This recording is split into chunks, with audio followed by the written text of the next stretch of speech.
బాప్తిస్మమునకు ఎలా సిద్ధపడాలి?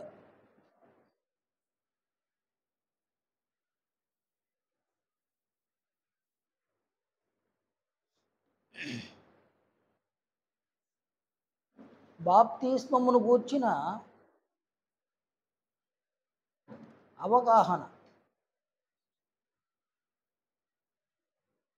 ప్రతి సువార్థికుడు కలిగి ఉండాలి.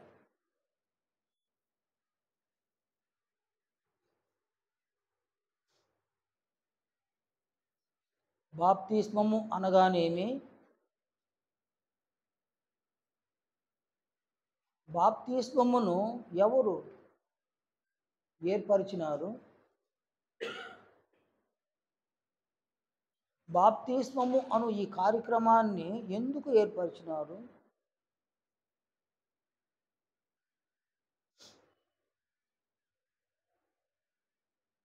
బాప్తిస్మమును ఎందుకు పొందాలి? బాప్తిస్మమును పొందడం వలన కలుగు ఆత్మ సంబంధమైన ప్రయోజనములేవి? బాప్తిస్మము పొందకపోవటం వలన ఆత్మకు కలిగేటువంటి నష్టములేవి? బాప్తిస్మమును పొంది ఏమి సాధించాలి? ఇవన్నీ కూడా సువార్థికుడు తెలుసుకొని ఉండాలన్నమాట.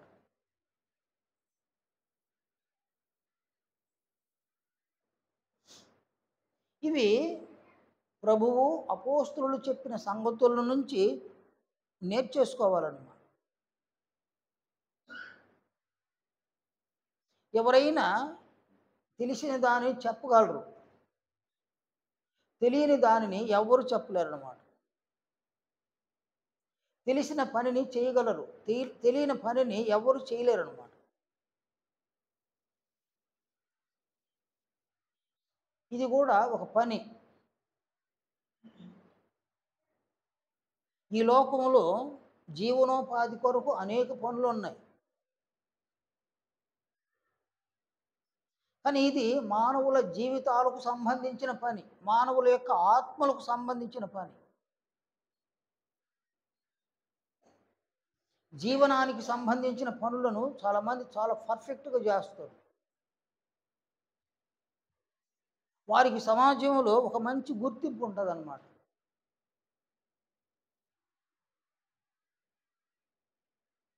ఒక పనిని పర్ఫెక్ట్గా తెలుసుకోకపోతే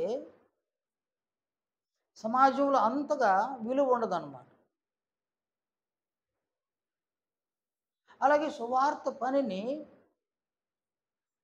మన ప్రభువు అయిన క్రీస్తు యేసు, ఆయన శిష్యులైనటువంటి అపోస్తలులు ఏ భావములతో, ఏ స్థాయిలో వారు ప్రకటించినారో అదే భావములతో, అదే స్థాయిలో ఒక సువార్థికుడు నేర్చుకోవడం వలన అతడు ప్రభువు యొక్క పనిని బెస్ట్గా చేస్తాడు. ప్రభువు పనిని బెస్ట్గా చేయడం వలన ప్రభువుకు ఘనతను, గౌరవాన్ని, మహిమను, కీర్తిని కలుగు చేస్తాడు. ఈ పనిని బెస్ట్గా చేయలేకపోతే ప్రభువును అవమానపరిచినట్లు, ప్రభువును ఘనహీనపరిచినట్లు, ప్రభువునకు అపకీర్తి కలుగు చేసినట్లు అవుతుంది అన్నమాట. కనుక అనేకులు సువార్థికులుగా ఈ క్రైస్తవ మత ప్రపంచంలో చలామణి అవుతున్న ఎవరికి వారు సువార్తను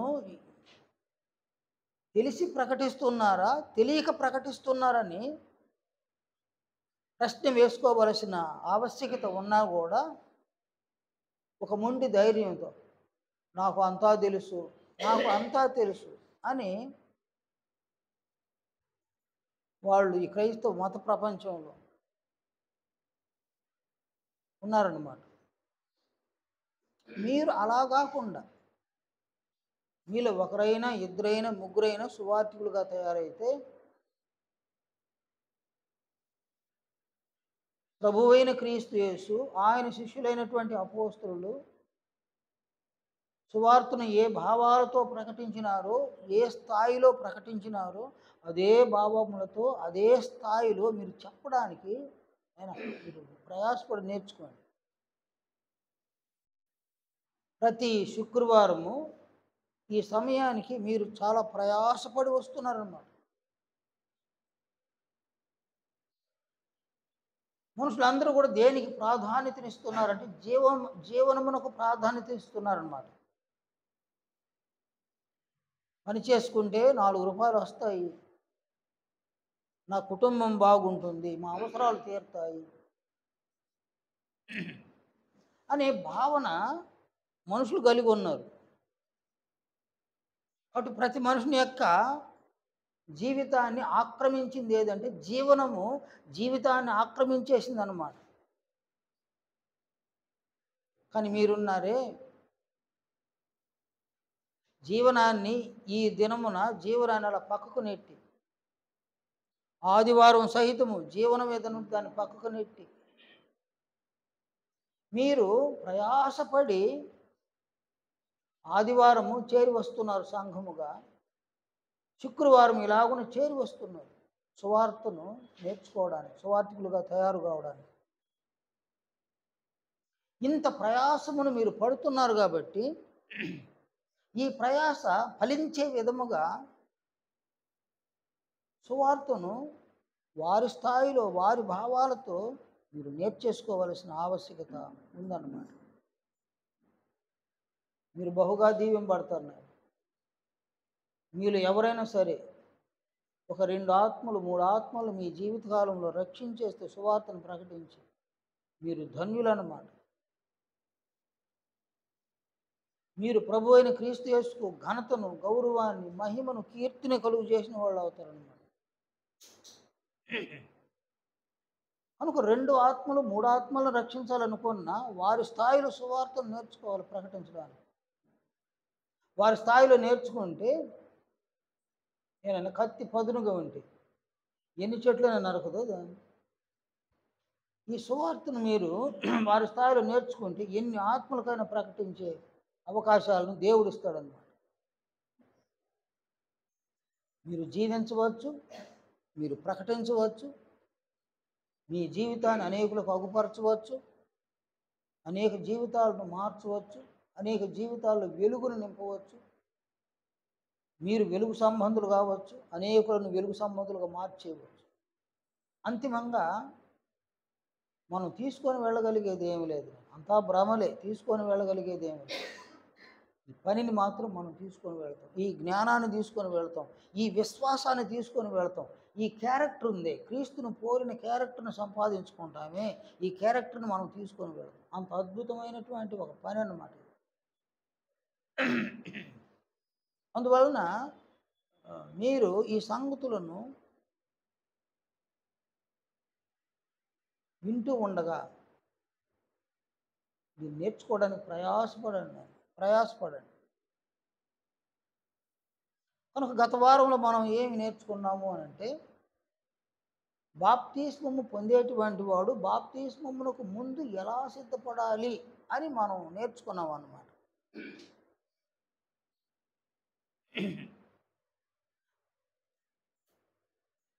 రోమపత్రిక 6వ అధ్యాయము 5వ వచనంలో 6వ వచనంలో అక్కడ నుంచి కొన్ని సంగతులను మనం నేర్చుకున్నాం. పౌలు అక్కడ ఏం బోధించినాడు? ఆయన మరణము యొక్క సాదృశ్యమందు ఆయనతో ఐక్యము గలవారమైన ఎడల, ఈ నంబర్ 1. నంబర్ 2 ఏమంటాడు? ఆయన పునరుత్థానము యొక్క సాదృశ్యమందును ఆయనతో ఐక్యము గలవారమై ఉందుము.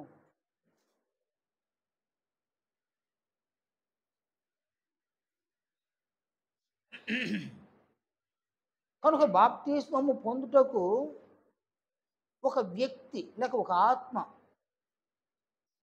ఎలా సిద్ధపడవలసి ఉంది?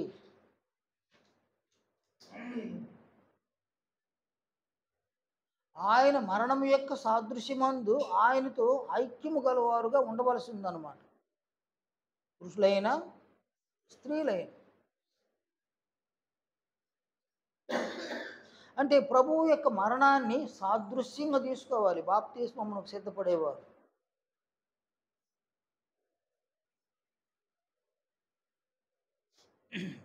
ఆయన ఎలా మరణించినారో అలాగున నేను కూడా మరణిస్తాను. ఆయన ఎలా మరణించినారో నేను కూడా ఆయనతో అలాగున మరణిస్తాను.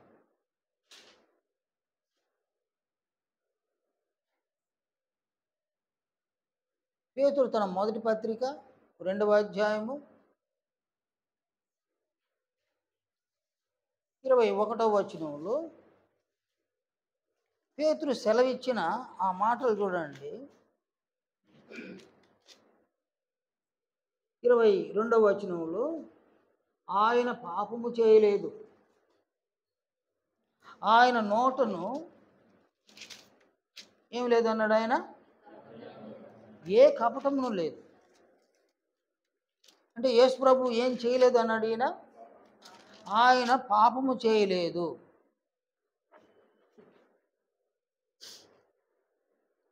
యేసు ప్రభు శిష్యుడు చెప్పిన సాక్ష్యం అన్నమాట. యోహాను రాసిన మొదటి పత్రిక 3వ అధ్యాయము 5వ వచనం. యోహాను రాసిన మొదటి పత్రిక 3వ అధ్యాయం 5వ వచనంలో అపోస్తులుడైన యోహాను ఆయన ఇచ్చిన ఈ సాక్ష్యం చూడండి. పాపములను తీసివేయుటకై ఆయన ప్రత్యక్షమాయనని మీకు తెలియను, ఆయన యందు పాపమేమీ లేదు. అంటే పేతురు ఏమన్నాడు? ఆయన పాపం చేయలేదు అన్నాడు. యోహాను ఏమన్నాడు? ఆయన యందు పాపము ఏమీ లేదు. ఏమీ లేదంటే ఒక్క రవ్వ కూడా లేదు అంటాడు. ఆయన అసలు పాపమే లేదు ఆయనలో.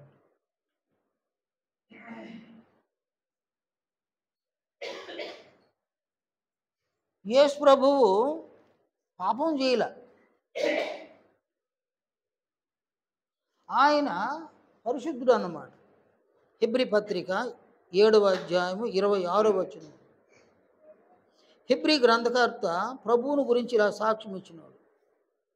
పవిత్రుడును, నిర్దోషియు, నిష్కల్మషుడును, పాపులలో చేరక ప్రత్యేకముగా ఉన్నవాడును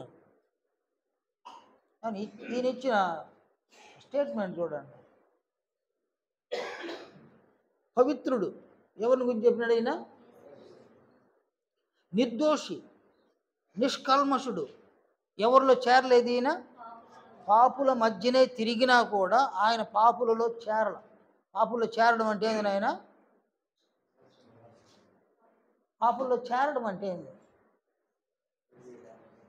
వారితో కలిసి పాపం చేస్తే పాపులు చేరిపోయినాడు అన్నమాట. పాపుల మధ్యలో ఆయన ఉన్నా కూడా ఆయన పాపం చేయలేదండి.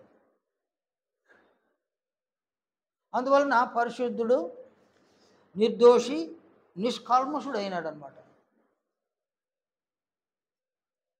కనుక పరిశుద్ధుడు, పవిత్రుడు, నిర్దోషి, నిష్కల్మషుడు, పాపము చెయ్యనివాడు, పాపము లేనివాడు ఆయన సిలువలో దేని నిమిత్తం మరణించినాడు? దేని నిమిత్తం మరణించినాడు ఆయన? యేసు ప్రభు సిలువలో ఆయన మన పాపముల నిమిత్తము సిలువలో మరణించినాడు అన్నమాట.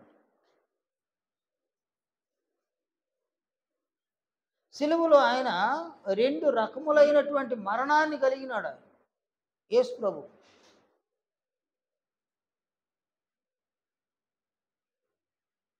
ఒక మరణము తాను సిలువలోనికి తీసుకుని వెళ్ళినాడే లోక పాపములను, ఆ పాపముల నుండి మరణించినాడు ఆయన. పాపముల విషయంలో మరణించినాడు అనగా తనలో ఉన్న పాపము నుండి ఏమైనాడు ఆయన? ఎడబాటు అయిపోయినాడు. మన పాపముల విషయంలో ఆయన సిలువలో మరణించినాడు. అంటే దాని అర్థం ఏంది? పాపములు ఏం చేసినాడు ఆయన? పాపమును ఏం చేసినాడు ఆయన? జయించినాడు. జయించడానికి ఏం చేసినాడు ఆయన? పాపములను జయించడానికి ఆయన ఏం చేసినాడు? ఆయన రక్తమును కార్చినాడు. ఇది చూడండి, హెబ్రీ 12వ అధ్యాయంలో హెబ్రీ గ్రంథకర్త చెప్పిన ఈ మాటలు చూడండి. 12వ అధ్యాయం 4వ వచనంలో, మీరు పాపముతో పోరాడుటలో రక్తము కారునంతగా ఇంకా దానిని ఎదిరింపలేదు. కానీ యేసు ప్రభువు రక్తము కారునంతగా పాపమును ఎదిరించినాడు. అంటే ఆయన పోరాటం దేంతో చేసినాడు? పాపముతో పోరాడినాడు అన్నమాట. పాపం అంటే ఏంది నాయనా? ఈ సందర్భంలో పాపం అంటే ఏంది నేనా? ఈ సందర్భంలో పాపం అంటే ఏంది? పాపము అంటే ఏంది? పాపం అనగానే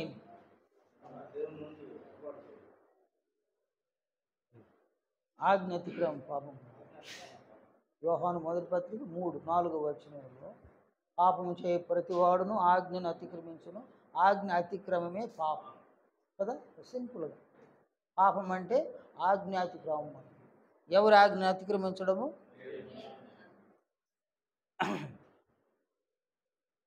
యేసు ప్రభువునకు ఏర్పడ్డ పరిస్థితులు అన్నీ కూడా ఆయనను పాపం చేయడానికి ఆ పరిస్థితులు ఏర్పడ్డాయన్నమాట. ఏ సందర్భాన్ని మీరు చూడండి, యూదులు వచ్చినారు, ఆయన శోధించినారు. కైసరుకు పన్నిచ్చిన ఆయనకి ఇవ్వడం న్యాయమా కాదా? కైసరుకు పన్ను ఇవ్వడం న్యాయమా? ఈయన అడగాలనా? చట్టం ఒకటి ఉంది కదా, పన్ను చెల్లించాలి కదా. కైసరుకు పన్నిచ్చుట న్యాయమా కాదా చెప్పు అని అన్నాడు. ఏం చెప్పాలి నాయన? ఈయన ఏమంటున్నాడు? యేసు ప్రభు ఏమంటున్నాడు? నేను దేవుని కుమారుడు అనుకుంటా ఉన్నాడు కదా, అందరికీ చెప్పుకుంటున్నాడు కదా. ఈయన నేను దేవుని కుమారుణ్ణి అని చెప్పుకుంటున్నాడు కదా. ఈయనని కైసరు దగ్గర ఇరికించడానికి, కైసరు దగ్గర ఇరికించేసి ఈయనకి శిక్ష పడేటట్లు చేయడానికి వాళ్ళు ఏం చేసినారంటే ఒక శోధన అనుకో ఏర్పడింది అన్నమాట. వారు వచ్చి కైసరుకు పన్నిచ్చుట న్యాయమా కాదా? యేసు ప్రభు ఏం చెప్పాలా? ఏం చెప్పాలి నేను? యేసు ప్రభు అది న్యాయం అనాలన్నా కాదనాలన్నా? ఆయనేమన్నాడు? ఒక ఒక రూకు ఒకటి చూపించండి అన్నాడు. వాళ్ళు చూపించినారు. దీని పై వ్రాత ఎవరిది అని అడిగినాడు. కైసరువి అన్నారు కదా. అలాగైతే కైసరువికి ఇవ్వండి, దేవునివి దేవునికి ఇవ్వండి. ఎంత ఎంత జ్ఞానం చూడండి. దేవునికే పన్ను ఇవ్వాలి కానీ కైసరుకి ఇవ్వకూడదని కానీ ఆయన చెప్పేస్తే ఏం చేయాలి? ఆయన రాజు దగ్గర చిక్కించేసి ఆ రాజు ద్వారా ఆయనకు శిక్ష వేయించేయాలి. చరిత్రను చూడండి. ఆయన బబులోను రాజు యూదులను చెరపట్టుకొని పోయినాడు. అందులో చాలామంది పిల్లలు ఉన్నారు. వాళ్ళల్లో దానియేలు, షడ్రకు, మేషకు, అబేద్నెగో అనే వాళ్ళు ఉన్నారన్నమాట. వీళ్ళు యూదులు. యెహోవా దేవుడు అంటే వారికి భయభక్తులు ఉన్నాయన్నమాట. వారు అక్కడ పెరుగుతూ ఉన్నారు. దానియేలు ప్రతిదినము యెరూషలేము వైపు తిరిగి ప్రార్థన చేసేవాడు అన్నమాట. ఆయన ఉండేది బబులోను దేశంలో. యెరూషలేము అది ఎక్కడ ఉందని ఇశ్రాయేలులో ఉందన్నమాట. ఇశ్రాయేలు వైపు తిరిగి యెరూషలేము దేవాలయం ఏ వైపు ఉందో ఆ వైపు తిరిగి ప్రార్థన చేసేవాడు. ఈ బబులోను దేశంలో రాజు దగ్గర కొంతమంది ఉంటారు. వాళ్ళకి ఈ సంగతి తెలుసు అన్నమాట. ఈ సంగతి తెలిసి రాజు దగ్గర ఈయనని చిక్కిస్తారనమాట. ఎలా చిక్కిస్తారు? నువ్వు రాజు కదా, నువ్వే మా దేవుడివి. చూడండి, నువ్వు రాజువి, నువ్వే మా దేవుడివి, కాబట్టి నీ విగ్రహాన్ని చేయించి పెట్టు. దేశంలో ఉన్న ప్రజలందరూ ఏం చేయాలా? నీ విగ్రహానికి సాష్టాంగపడి నమస్కారం చేయాలి అని. లోపల రాజు అట్నే మనం రాజుని దేవుడు చేసేస్తున్నారు వీళ్ళు అనుకున్నాడు అన్నమాట. తన విగ్రహాన్ని చేసేస్తారు. ఎన్ని అడుగులనైనా? 60 అడుగుల. ఎన్ని అడుగులు చేసినారు? విగ్రహాన్ని చేసి పెట్టేసినారు. ఈ దేశంలో ఉన్న వారికి చట్టం ఏంటంటే రాజు విగ్రహం ఉంది, ఆ విగ్రహానికి వచ్చి సాష్టాంగ పడాలి. అందరూ వచ్చి సాష్టాంగ పడుతూ ఉన్నారు. కానీ ఈయనున్నాడు చూడు, షడ్రకు, మేషకు, అబేద్నెగో, దానియేలు, వీళ్ళున్నారు. వీళ్ళు రాలేదు నేను ముందుకి. వీళ్ళు యెరూషలేం వైపు తిరిగి దానియేలు ప్రార్థన చేస్తున్నారు. ఇప్పుడు రాజు దగ్గరకు వస్తుంది. రాజా, నువ్వు చేసినటువంటి ఈ చట్టాన్ని ఫలానా వ్యక్తులు ఉల్లంఘిస్తున్నారు అని. ఎవరు అంటే దానియేలు. నీకు ఆయన సాగిలి పడ్డం లేదు నీ విగ్రహం దగ్గర. ఆయన తన గదిలో నుంచి యెరూషలేం వైపు తిరిగి ప్రార్థన చేస్తాడు. ఆయన పట్టించేసినాడు, రుజువులతో సహా పట్టించేదాన్ని.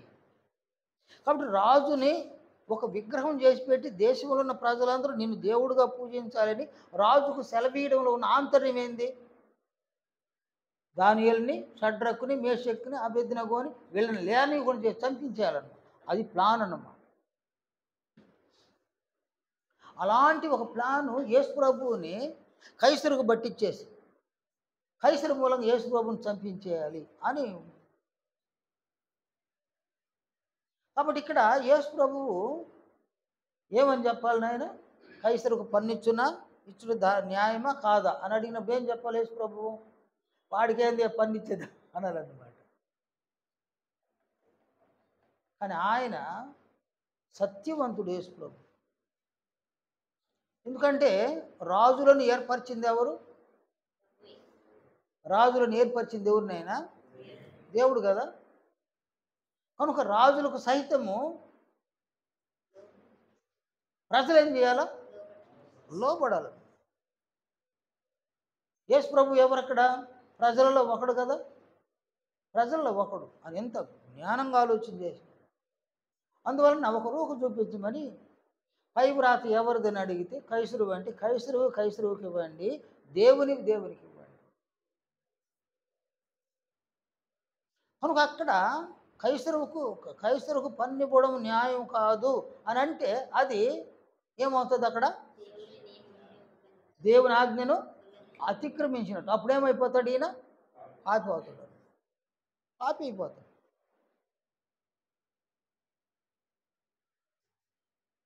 వ్యభిచారం చేత పట్టబడిన ఒక స్త్రీని తీసుకొచ్చినారు కదా. వాళ్ళు ఏమంటారు? ఈమె వ్యభిచారం చేయుచుండగా పట్టుకున్నాం మేము అదేనా. కాబట్టి ఈమెకి శిక్ష వేయాలని వద్దా చెప్పంటారనమాట. మోసే ఏం సెలవు ఇచ్చినాడు? రాళ్ళతో కొట్టాలన్నాడు కదా, కొట్టి చంపాలన్నాడు కదా, నువ్వేం చెప్తావు చెప్పండి. యేసు ప్రభువు ఏ కాలంలో ఉన్నాడు? అయినప్పుడు మోసే యుగంలో ఉన్నాడు. మోసే యుగంలో ఉంటే ధర్మశాస్త్రం యేసు ప్రభుకు వర్తిస్తుందా? వర్తించదా? వర్తిస్తుంది కదా. యేసు ప్రభుకు ధర్మశాస్త్రం వర్తిస్తుంది. ఈయన అనేక దగ్గర నీ పాపములు క్షమింపబడినవి అని అంటున్నాడు. ఇప్పుడు ఈమెను కనుక క్షమించినాను అని అంటే ఏమవుతాడు? ఈయన దేవుని ఆజ్ఞను అతిక్రమించిన వాడు అవుతాడు. అక్కడ ఆయన చిక్కించడానికి చూస్తున్నారు. ఆయన చేత పాపం చేయడానికి వాళ్ళు ప్రయాసపడతారన్నమాట. కాబట్టి యేసు ప్రభు ఏమన్నాడు? వాళ్ళు మాటికి అడుగుతుంటే ఏమన్నారు? నిజమే, మోసే చెప్పిందేమో రాళ్ళతో కూడా చంపాల. ఈయనేమన్నాడు? ఆయన మీలో పాపము చేయని వారు ఎవరు? వారు మొదట రాయి వేయండి ఆ మీద. అంటే ఇక్కడ దేవుని ఆజ్ఞకు లోబడినాడు, సేమ్ టైము క్రొత్త నిబంధన కూడా అనుసరిస్తాడనమాట. ఎంత జ్ఞానం చూడండి. మీలో పాపం చేయనటువంటి వాడు మొట్టమొదటి ఆ మీద రాయి వేయవచ్చు.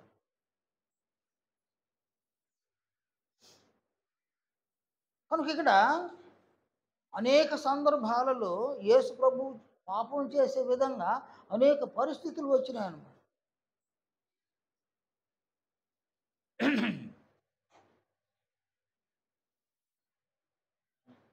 కానీ యేసు ప్రభువు ఎక్కడ పాపం చేయలేదు, ఎక్కడ పాపం చేయలేదు.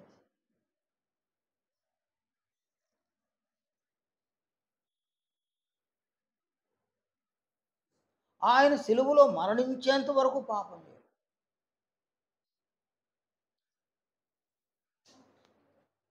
ఆయన ఎవరిలో చేరలేదు, ఆయన పాపులలో చేరలేదు. ఆయన యూదులు ఆయనకు శిక్షను ఎందుకు వేసినారు?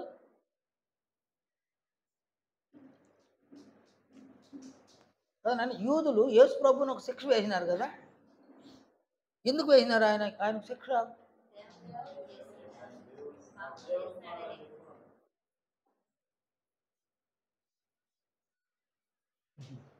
మళ్ళీ అడుగుతున్నా, యూదులు యేసు ప్రభువునకు శిక్ష ఎందుకు వేసినారు? సిలువ ఎందుకు వేసి చంపినారు ఆయన? అది శిక్ష కదా?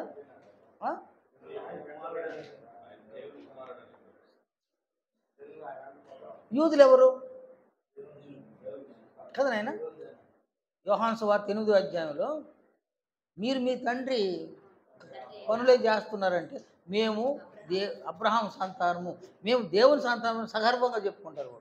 వాళ్ళు దేవుని పిల్లలు అయినప్పుడు యేసు ప్రభు దేవుని కుమారుడంలో తప్పేముండదు, లేదు. మరెందుకు సిలువ వేసి చంపినారు యేసు ప్రభుని?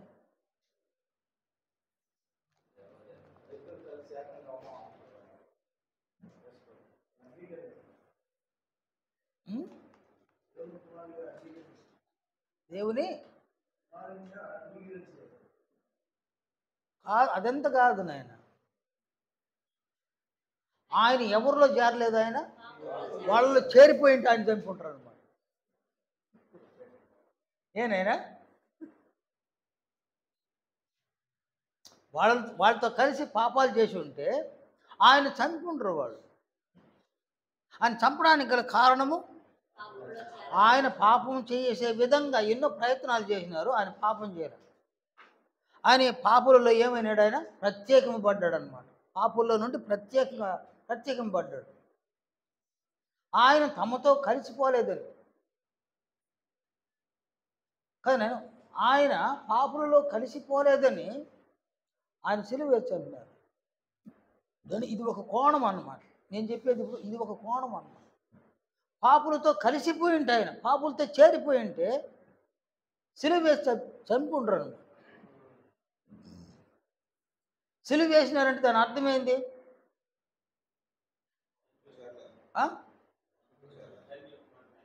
ఆయన పాపం చేయలేదని సిలువలు వేసి చంపింది. ఆయన పాపం చేయలే, ఆయన చేసుంటే చంపుకుంటారు. ఆయన పాపం చేయలేదని, కానీ ఆయన పాపం చేసి ఉంటే వాళ్ళందరితో కలిసిపోయి ఉంటాడు అన్నమాట. పాపంలో చేరిపోయి ఉంటాడు. ఆయన పాపం చేయలే, ఆయన నోట ఏ కపటమును కనబడదు. అందువలన ఈయన ఎంత గొప్ప, ఎవరు ఈయన ఎంత గొప్ప అని ఒక అసూయ ఏర్పడింది అనమాట. పిలాతు ముందు యూదుల రాజు అయిన ఆయన విడుదల చేసేదా, మరెవరినైనా విడుదల చేసేదంటే బరబ్బాను విడుదల చేయాలని అడిగినాడు. బరబ్బా మంచోడా, యేసు ప్రభు మంచోడా? కదనైనా యేసు ప్రభు మంచివాడా, బరబ్బా మంచివాడా? యేసు ప్రభు మంచివాడు, ఎవరికి తెలుసు? యూదులకే తెలుసు. మరి ఆయన్ను అప్పగించడానికి మూల కారణాన్ని పిలాతు ఎలా భావించినాడు? వారు అసూయ కలిగి ఉండారు అని భావించినాడు పిలాతు. ఎలా అసూయ అంటే ఏంది? ఎక్కడ ఆయన పరిశుద్ధుడుగా ఫీల్ అవుతున్నాడు. అప్పుడు మనము పాపులమా, ఆయన మాత్రమే ప్రత్యేకమైన పరిశుద్ధుడా, అక్కడ ఆయన మీద అసూయ ఏర్పడి, ఆయన పాపంలో చేసి ఉంటే ఆయనకి ఈ శిక్షను వారు విధించేవారు కాదు. ఆయన పాపం చేయలే. ఎప్పటి వరకు చేయలేదు? ఆయన సిలువలో మరణించేంత వరకు చేయలే. దేంతో పోరాడినాడు? ఆయన పాపముతో పోరాడుటలో ఏం చేసినాడు? ఆయన రక్తమును కార్చినాడు. చస్తాను కానీ పాపం మాత్రం చేయడు. అది నాయన ప్రభు యొక్క మనసు. అందులో పౌలు అంటాడు, ఫిలిప్పీ 2వ అధ్యాయం 5వ వచనంలో, క్రీస్తు యేసునకు కలిగిన ఈ మనస్సు మీరును కలిగి ఉండు అంటాడు. యేసు ప్రభువు పాపముతో పోరాడినాడు, చివరి వరకు పోరాడినాడు. పాపముతో పోరాడడంలో ప్రాణము పొయ్యేంత వరకు పోరాడినాడు. ఈ పోరాటంలో ఆయన ఏం చేయలేదు, ఆయన పాపము చెయ్యకనే మరణించినటువంటి మనుషులు ఎవరైనా ఉన్నారు లోకంలో అంటే ఒకే ఒక వ్యక్తి యేసు ప్రభు అన్నమాట. అందువలన ఆయన ఏం చేసినాడు, పాపమును జయించినాడు అన్నమాట. పాపమును జయించడానికి ఏమైనాడు, ఆయన మరణించవలసి వచ్చినాడు. కాబట్టి సిలువలో 2 మరణాలు. తాను మోసుకొని వెళ్ళినాడే లోక పాపం, మన పాపాలను మోసుకొని వెళ్ళినాడే మన పాపముల విషయంలో మరణించినాడు. అంటే మన పాపాల నుండి ఆయన ఎడబాటు అయినాడు. రెండవ మరణం ఏంది, పాపముతో ఆయన పోరాడినాడు, మన పాపాల కోసం మరణించినాడు. మరొక కారణం ఏంటంటే పాపముతో ఆయన పోరాటమే జరిపినాడు అన్నమాట. మరణించేంత వరకు పోరాటం చేసినాడు. ఆ పోరాటంలో ఏం చేసినాడు, చివరికి తన ప్రాణాన్ని బలిగా అర్పించేసినాడు. నా ప్రాణమైనా పోగొట్టుకుంటాను కానీ పాపం మాత్రం చేయదు. కనుక ఇక్కడ యేసు ప్రభువు సిలువలో మన కొరకు మరణించినాడు, మన పాపాల కొరకు మరణించినాడు. తాను పాపముతో పోరాడి మరణించినాడు అన్నమాట. పాపం చేయకుండానే మరణించినాడు. ఆయన మరణించినా కూడా ఆయన ఏమైనాడు, ఆయన విజయాన్ని సాధించినాడా, ఓడిపోయినాడా? ఆయన విజయం సాధించినాడు అన్నమాట.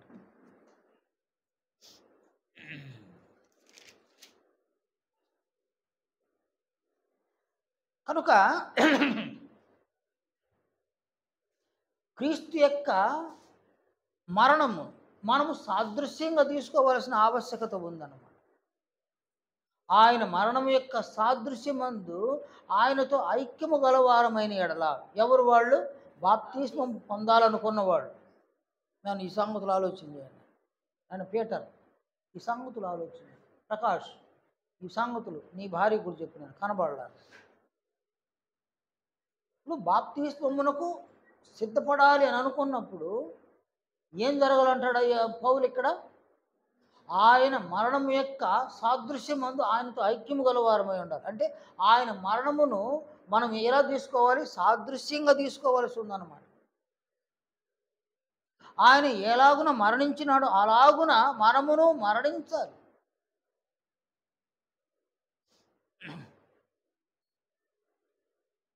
సిలువ అంటే ఏంది నాయనా?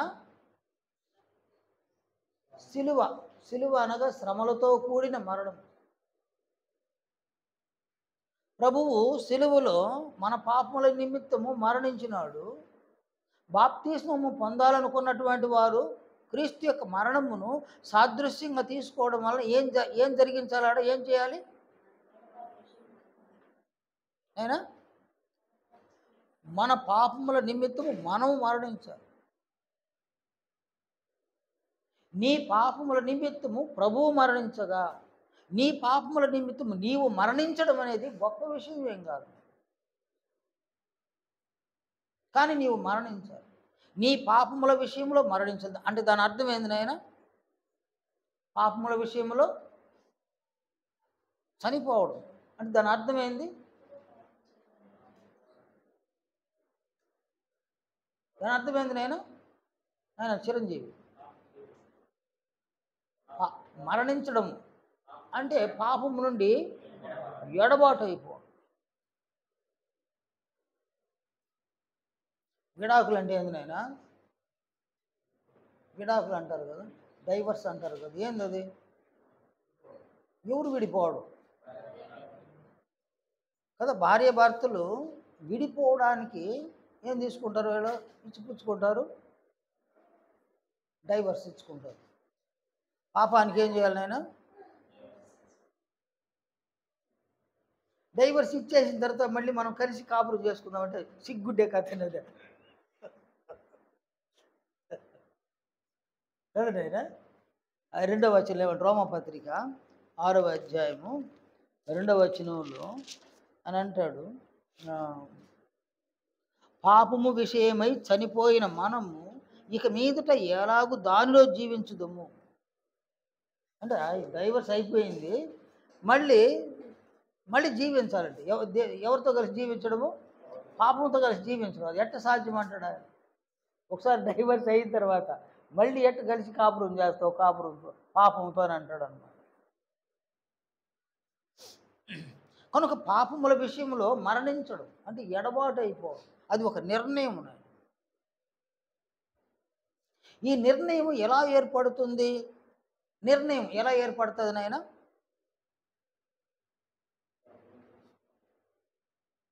ఎలా ఏర్పడింది ఈ నిర్ణయం? ఎలా ఏర్పడుతుంది?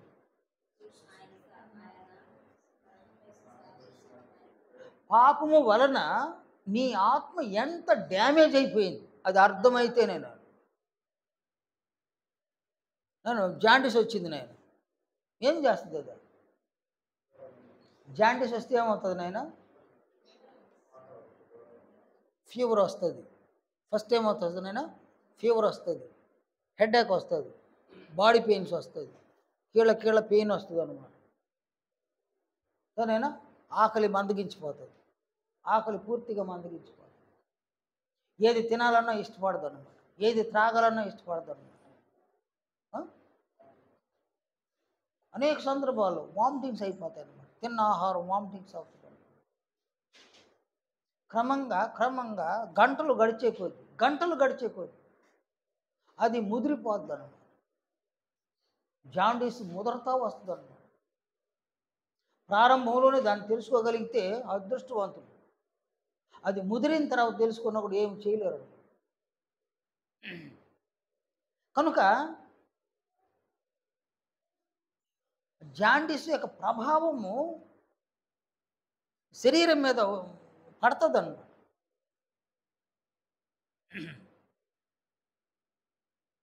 దాని ప్రభావం శరీరం మీద పడినప్పుడు శరీరము ఎలా ఇబ్బంది పడుతూ ఉందో మనకు అర్థమవుతుంది అన్నమాట. ఈ జాండీస్ అనేది ప్రాణాంతకమైనటువంటి ఒక వ్యాధి.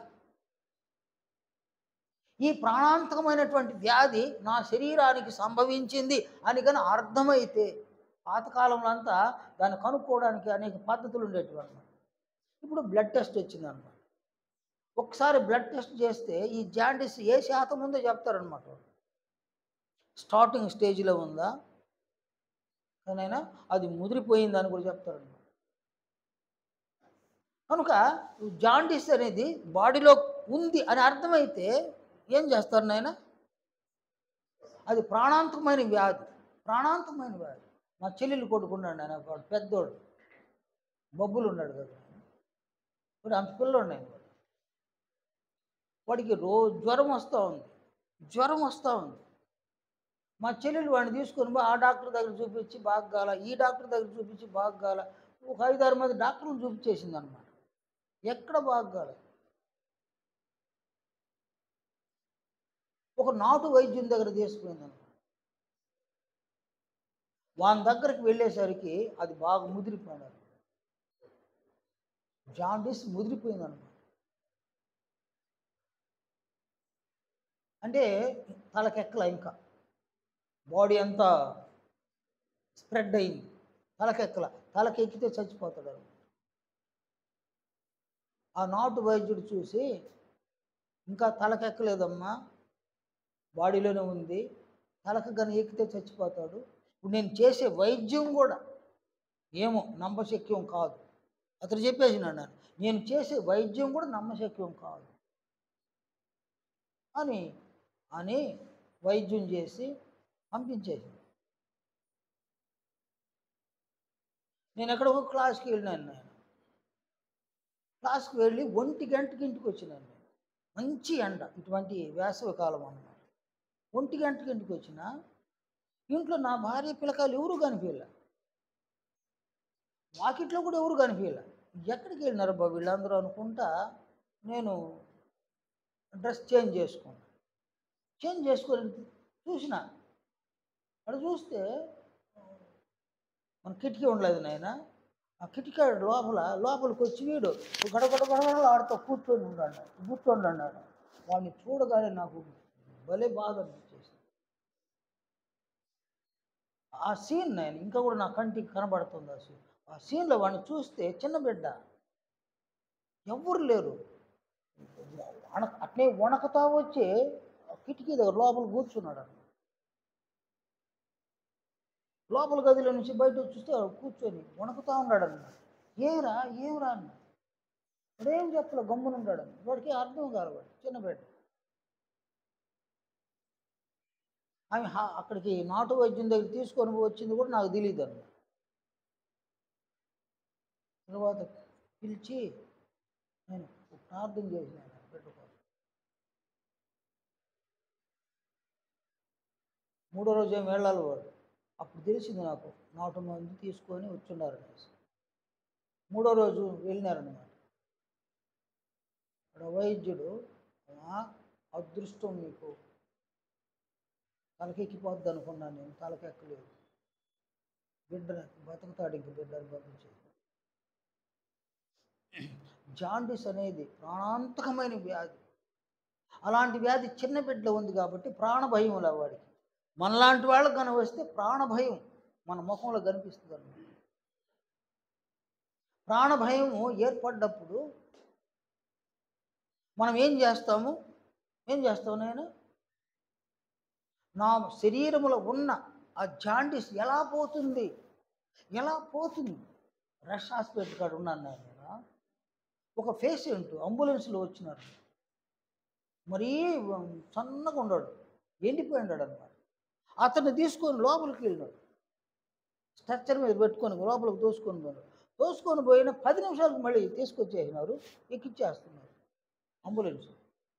నేను అడిగిన ఏం జరిగిందని అడిగితే, జాండీస్ అండి, ముదిరిపోయిందంట, ఇక్కడేం కుదరదు, తీసుకెళ్ళిపోండి, ఇంక గంటలో చచ్చిపోతాడు, తీసుకెళ్ళిపోండి అని అంటున్నారు. అది నా పరిస్థితి.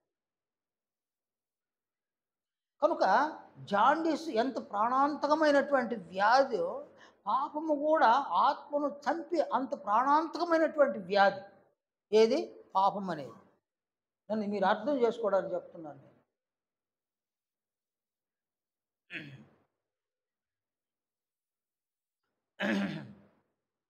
పాపము అనున్నది ఇది ఒక ఘోరమైన వ్యాధి. అందువలన ప్రవక్త ఏమంటాడంటే, ఇది ఘోరమైన వ్యాధి, దాన్ని గ్రహింపగలవాడెవడు అని అన్నాడు అనమాట. హృదయము అన్నిటికంటే మోసకరమైనది, అది ఘోరమైన వ్యాధి కలిగి ఉన్నది అని అంటాడు. ఇర్మియా 17:9. కనుక ఈ వ్యాధి అనేది ఎవరు గుర్తిస్తారు? నేను పాపపు వ్యాధితో బాధపడుతూ ఉన్నాను అని ఎవరు గుర్తిస్తారు? నేనైనా అర్థమవుతుందా? నేను పాపపు వ్యాధితో నేను బాధపడుతూ ఉన్నా అనేది అర్థం కావాలన్నమాట. పాపం అంటే ఎవరికి అర్థం కావడం లేదు. నేను పాపం అంటే బలిని చంపేస్తే పాపం, తొండను చంపేస్తే పాపము, కప్పును చంపేస్తే పాపం అంటున్నాడు. పాపం అంటే నేను ఏకపత్ని పురుషుడిని, నేను పాపినే కాదు అంటున్నాడు. అంటే ఒకే భార్యతో కాపురం చేస్తే నేను పాపిని కాదు అంటే, పరస్త్రీ ముఖాన్ని కూడా నేను చూడడం వల్ల, కన్నెత్తి చూడడం వల్ల, కాబట్టి నేను పాపిని కాదు అని అతడి ధైర్యం. ఆమె ధైర్యం ఏంది? ముస్లిం అయిపోయాడు, నేను పవిత్రత, నేనే ఏమంటాను ఆయన, పతివ్రతుడు. ఆమె ధైర్యం ఎందువల్ల? నేను ఒకే భర్తతోనే కాపురం చేస్తాను. నిజమే కావచ్చు, నేను పవిత్ర, మళ్ళీ పతివ్రతను అంటున్నారు. అంటే పతివ్రత అనడానికి ఎలాంటి క్వాలిఫికేషన్స్ ఉండాలనో వాళ్ళు తెలియడం లేదన్నమాట. దాన్ని మనం నేర్చుకోవచ్చు నాయన. పతివ్రత ఎలాంటి క్వాలిఫికేషన్స్ కలిగి ఉండాలి, అలాంటి క్వాలిఫికేషన్స్ వీళ్ళు ఒక కోణంలో చూస్తున్నారు. నేను నా భర్తతో తప్ప మరెవరిని నేను చూడలేదు కాబట్టి నేను పతివ్రతను అంటున్నాను, నాలో పాపం లేదు అని అంటున్నాను కదా నాయన. కానీ పాపం అంటే ఏంది నాయన? ఆజ్ఞను అతిక్రమించడం కదా. ఆజ్ఞలలో ఈ ఆజ్ఞలు కూడా ఉన్నాయన్నమాట. అబద్ధం చెప్పకూడదు అనే ఆజ్ఞ ఒకటి ఉంది. భర్తతో ఎన్నిసార్లు అబద్ధాలు చెప్పి ఉంటారు, భార్యతో ఎన్నిసార్లు అబద్ధాలు చెప్పి ఉంటారు. కనుక ఒక చిన్న అబద్ధము దొంగిలించకూడదని అంటున్నాడు. దేవుడు దొంగిలించకూడదు అంటాడు. కానీ దొంగలు ఏడున్నారన్నా ఇంటి దొంగని ఎవరు కనిపెట్టలేరంట. ఈ కాళహస్తిలో ఉండి ఈశ్వరుడు కూడా కనిపెట్టలేడట. దొంగలను కనిపెట్టలేడట పాపం ఆయన.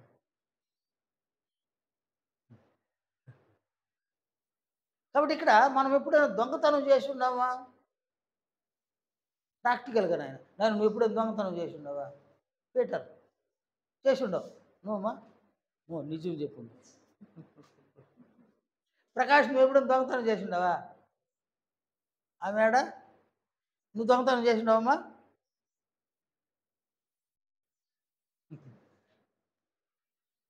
అంటే పాపము అనగా దొంగతనం చేసిన పాపం, అబద్ధం చెప్పిన పాపం. నరహత్య చేసి ఉంటారు మీరు. ఏమమ్మా ఎవరైనా పొడి చెప్పేసినావా? అవేం చేసి ఉంటారు. విగ్రహారాధన చేసి ఉన్నారు ఎప్పుడైనా? అది కూడా పాపం అంట. అంటే పాపం అంటే మనుషులు చూసేదంతా ఒక రకం, కానీ ఇక్కడ ఆజ్ఞను అతిక్రమించడం పాపం. నీవు పాపము చేసి ఉంటే పాపము అనున్నది నీ ఆత్మలో ఉందన్నమాట. నీ ఆత్మకు ఉందది. అది పాపం అంటే ఆయన ఏమంటాడు? ఆయన అది ఘోరమైనటువంటి వ్యాధి. ఘోరమైన వ్యాధితో నీ ఆత్మ బాధపడుతూ ఉంది. అంటే ఈ వ్యాధి ఎలాంటిది అంటే ఒక శరీరానికి సంబంధించిన వ్యాధి ప్రాణాంతకమైంది. ఆత్మకు సంబంధించిన వ్యాధి అది ఆత్మను చంపివేస్తుంది అన్నమాట.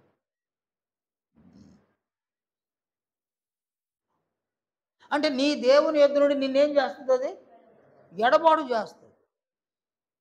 దేవుని వద్ద నుంచి వచ్చే జీవము నుండి ఏం చేస్తుంది? అది ఎడబాటు చేస్తుంది పాపం. ప్రాణం ఉంటే శరీరము బ్రతుకుతుంది, జీవం ఉంటే ఆత్మ బ్రతుకుతుంది అన్నమాట. ఈ లేఖనాన్ని చూడండి. ఆయన ఎఫెసు పత్రిక 4వ అధ్యాయంలో 17-18 వచనాలు చూడండి. అన్ని జనులు నడుచుకున్నట్లు మీరు ఇక మీదట నడుచుకొనవలదని ప్రభువునందు సాక్ష్యం ఇస్తున్నాను. వారైతే అంధకారమైన మనస్సు గలవారై తమ హృదయ కాఠిన్యము వలన తమలోనున్న అజ్ఞానము చేత దేవుని వలన కలుగు జీవములో నుండి వేరుపరచబడిన వారై తమ మనస్సునకు కలిగిన వ్యర్థత అనుసరించి నడుచుకొనుచున్నారు. జీవం ఏడ నుంచి వస్తుంది అంటాడు ఈయన. అంటే ఎందువలన ఆయన దేవుడు తనంతట తానే జీవం కలిగిన వాడు. క్రీస్తు కూడా తనంతట తాను జీవం కలిగిన వాడు. కనుక ఇక్కడ చూడండి, మనకు ఒక శరీరం ఉంది నాయన.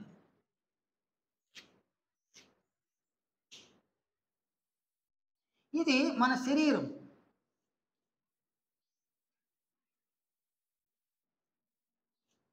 శరీరము బ్రతకాలి. శరీరం బ్రతకడానికి ఏం కావాలి నాయన? ప్రాణం కావాలి.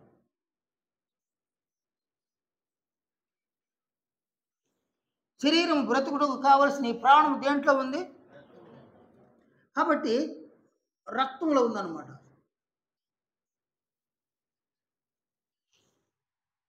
ఈ ప్రాణము రక్తంలో ఉందన్నమాట. ఈ రక్తం దేంట్లో ఉంది? ఆహారం.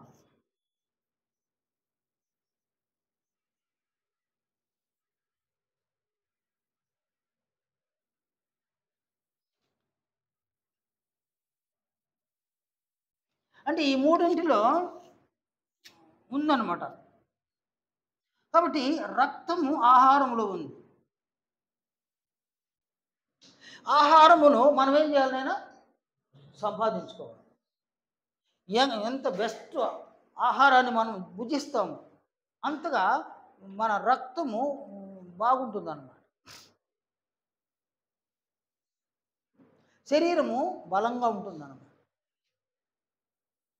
అందువలన అన్ని ఆకుకూరలు తినడం మంచిది. అన్ని కాయగూరలు తినడం మంచిది. చేపలు అంటారా? అన్ని చేపలు తినడం మంచిది. మాంసాహారం అంటారా, అది తక్కువ తినడం అంత మంచిది నాయన. మాంసాహారం ఎంత తక్కువ తింటే అంత మంచిది అనమాట. కనుక ఒక్కొక్క ఆహార పదార్థంలో ఒక్కొక్క విటమిన్ ఉందన్నమాట. అన్ని విటమిన్స్ సమపాళల్లో శరీరానికి గన మనం అందిస్తే శరీరంలో ఈ రక్త శాతం ఆహారాన్ని అందిస్తే శరీరంలో రక్త శాతం పెరగడం వలన ప్రాణం బలంగా ఉంటుంది, శరీరము బ్రతుకుతుంది అన్నమాట.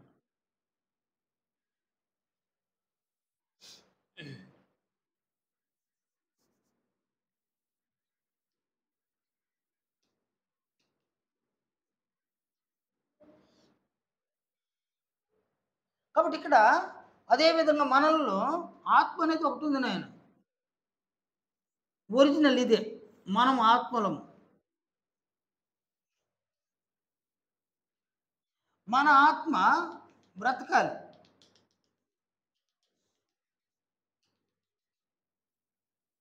ఆత్మ బ్రతుకుటకు ఏం కావాలి? ఈడ ఆత్మ బ్రతుకుటకు జీవం కావాలి.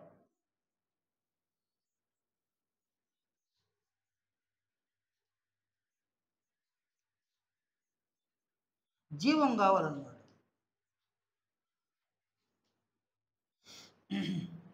ఈ జీవము ఎవరి వద్ద ఉంది?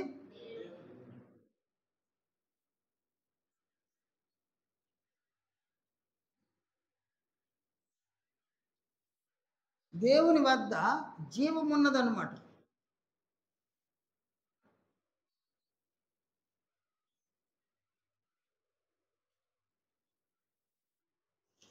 దేవుడు ఎవరికి ఈ జీవాన్ని అనుగ్రహిస్తాడో, ఎవరికి అనుగ్రహిస్తాడు జీవాన్ని? ఆయన జీవాన్ని పొందడానికి ఒక ఆహారం ఉందన్నమాట. ఏదది? జీవాహారం. కాబట్టి ఆత్మకు ఎవరు జీవాహారాన్ని భుజింపనిస్తారు?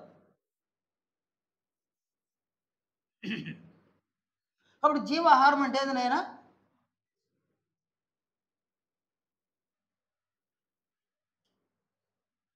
ప్రభు అంటాడు జీవాహారమును నేనే అని అంటాడు.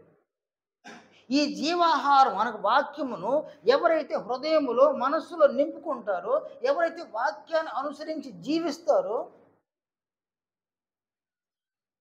మళ్ళీ చెప్తున్నాను నేను, వాక్యమును అనుసరించి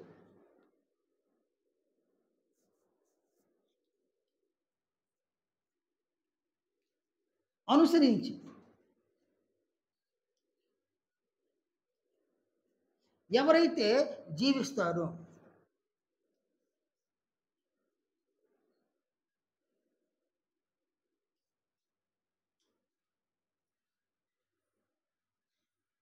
వాక్యాన్ని అనుసరించి జీవించడం వలన దేవుడు ఏం చేస్తాడని జీవాన్ని ఆత్మకు అనుగ్రహిస్తాడు. ఆత్మకు జీవం వస్తే ఆత్మ ఏమవుతుంది? ఆత్మ ఏమవుతుంది నాయన? ప్రాణం ఉంటే శరీరము బ్రతుకుతుంది, ఆత్మ జీవం ఉంటే ఆత్మ బ్రతుకుతుంది అన్నమాట.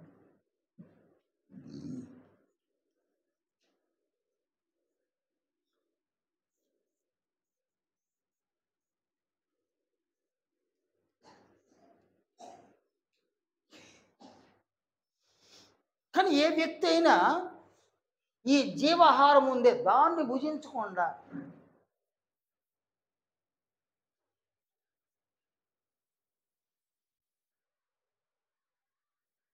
లోకమును అనుసరిస్తే, అంటే దేవుని అనుసరించకుండా ఎవరైనా లోకమును అనుసరిస్తే, అంటే వాక్యమును ఏం చేస్తున్నారు? వాక్యమును తిరస్కరించడం అన్నమాట. మాకు వాక్యం వద్దు అని మనకు తెలిసి వాక్యం కావాలని ఎవరైనా ఆసక్తి కలిగి ఉంటారా? మాకు దేవుని వాక్యం కావాలి, మాకు దేవుని వాక్యం కావాలి ఎవరైనా అనుకుంటున్నారు? నేను మన చుట్టూ ఎవరు అనుకుంటున్నారు? అది అక్కర్లేదు అనుకుంటున్నారు. ఆ వాక్యం మాకెందుకు అనుకుంటున్నారు? మాకెందుకు వాక్యం అంటే వాక్యం ఎవరికి అవసరం అనుకుంటున్నారు? యేసు ప్రభు ఎవరికి అవసరం అనుకుంటున్నారు? సహజంగా మనుషుల యొక్క మనసుల్లో యేసు ప్రభు ఎవరికి అవసరం అని భావిస్తున్నారు? నేనా కదా? యేసు ప్రభు దయ్యాలు పట్టిన వాళ్ళకి అవసరం, మాకేమన్నా అవసరమా? రోగాలు ఉండే వాళ్ళకి అవసరం, మాకేమన్నా అవసరమా? ఇలాగున మనుషుల్లో ఇలాంటి ఒక ఆలోచన కలిగి ఉన్నారు. అందువలన వాక్యం ఎవరికి అవసరం లేనట్టున్నారనమాట. మాకు అవసరం లేదు వాక్యం. మేమైనా గతి లేని వాళ్ళమా, మేమేమైనా కూటికి లేని వాళ్ళమా, మేము బాగా సంపాదించుకుంటాం, మాకేమి తక్కువ అని అనుకుంటున్నారు. నేను మాకేమి తక్కువ అసలు. అందువల్ల మాకు వాక్యం అవసరం లేదు, యేసు ప్రభు మాకు అవసరం లేదు అని మనుషులు భావిస్తున్నారు. వాక్యము నాకు అవసరము, మాకు వాక్యం అవసరమని ఎవరు అంత తీవ్రత ఎవరు కలిగి ఉండడం లేదన్నమాట. కానీ ఎవరు ఆ తీవ్రతను కలిగి ఉండరు, వారు లోకమును అనుసరిస్తారు. అంటే వాక్యానికి విరుద్ధంగా జీవిస్తారనమాట. వాక్యానికి ఎవరైతే విరుద్ధంగా జీవిస్తారో,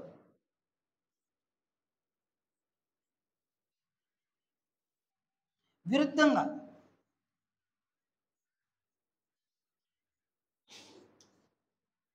జీవించడం వల్ల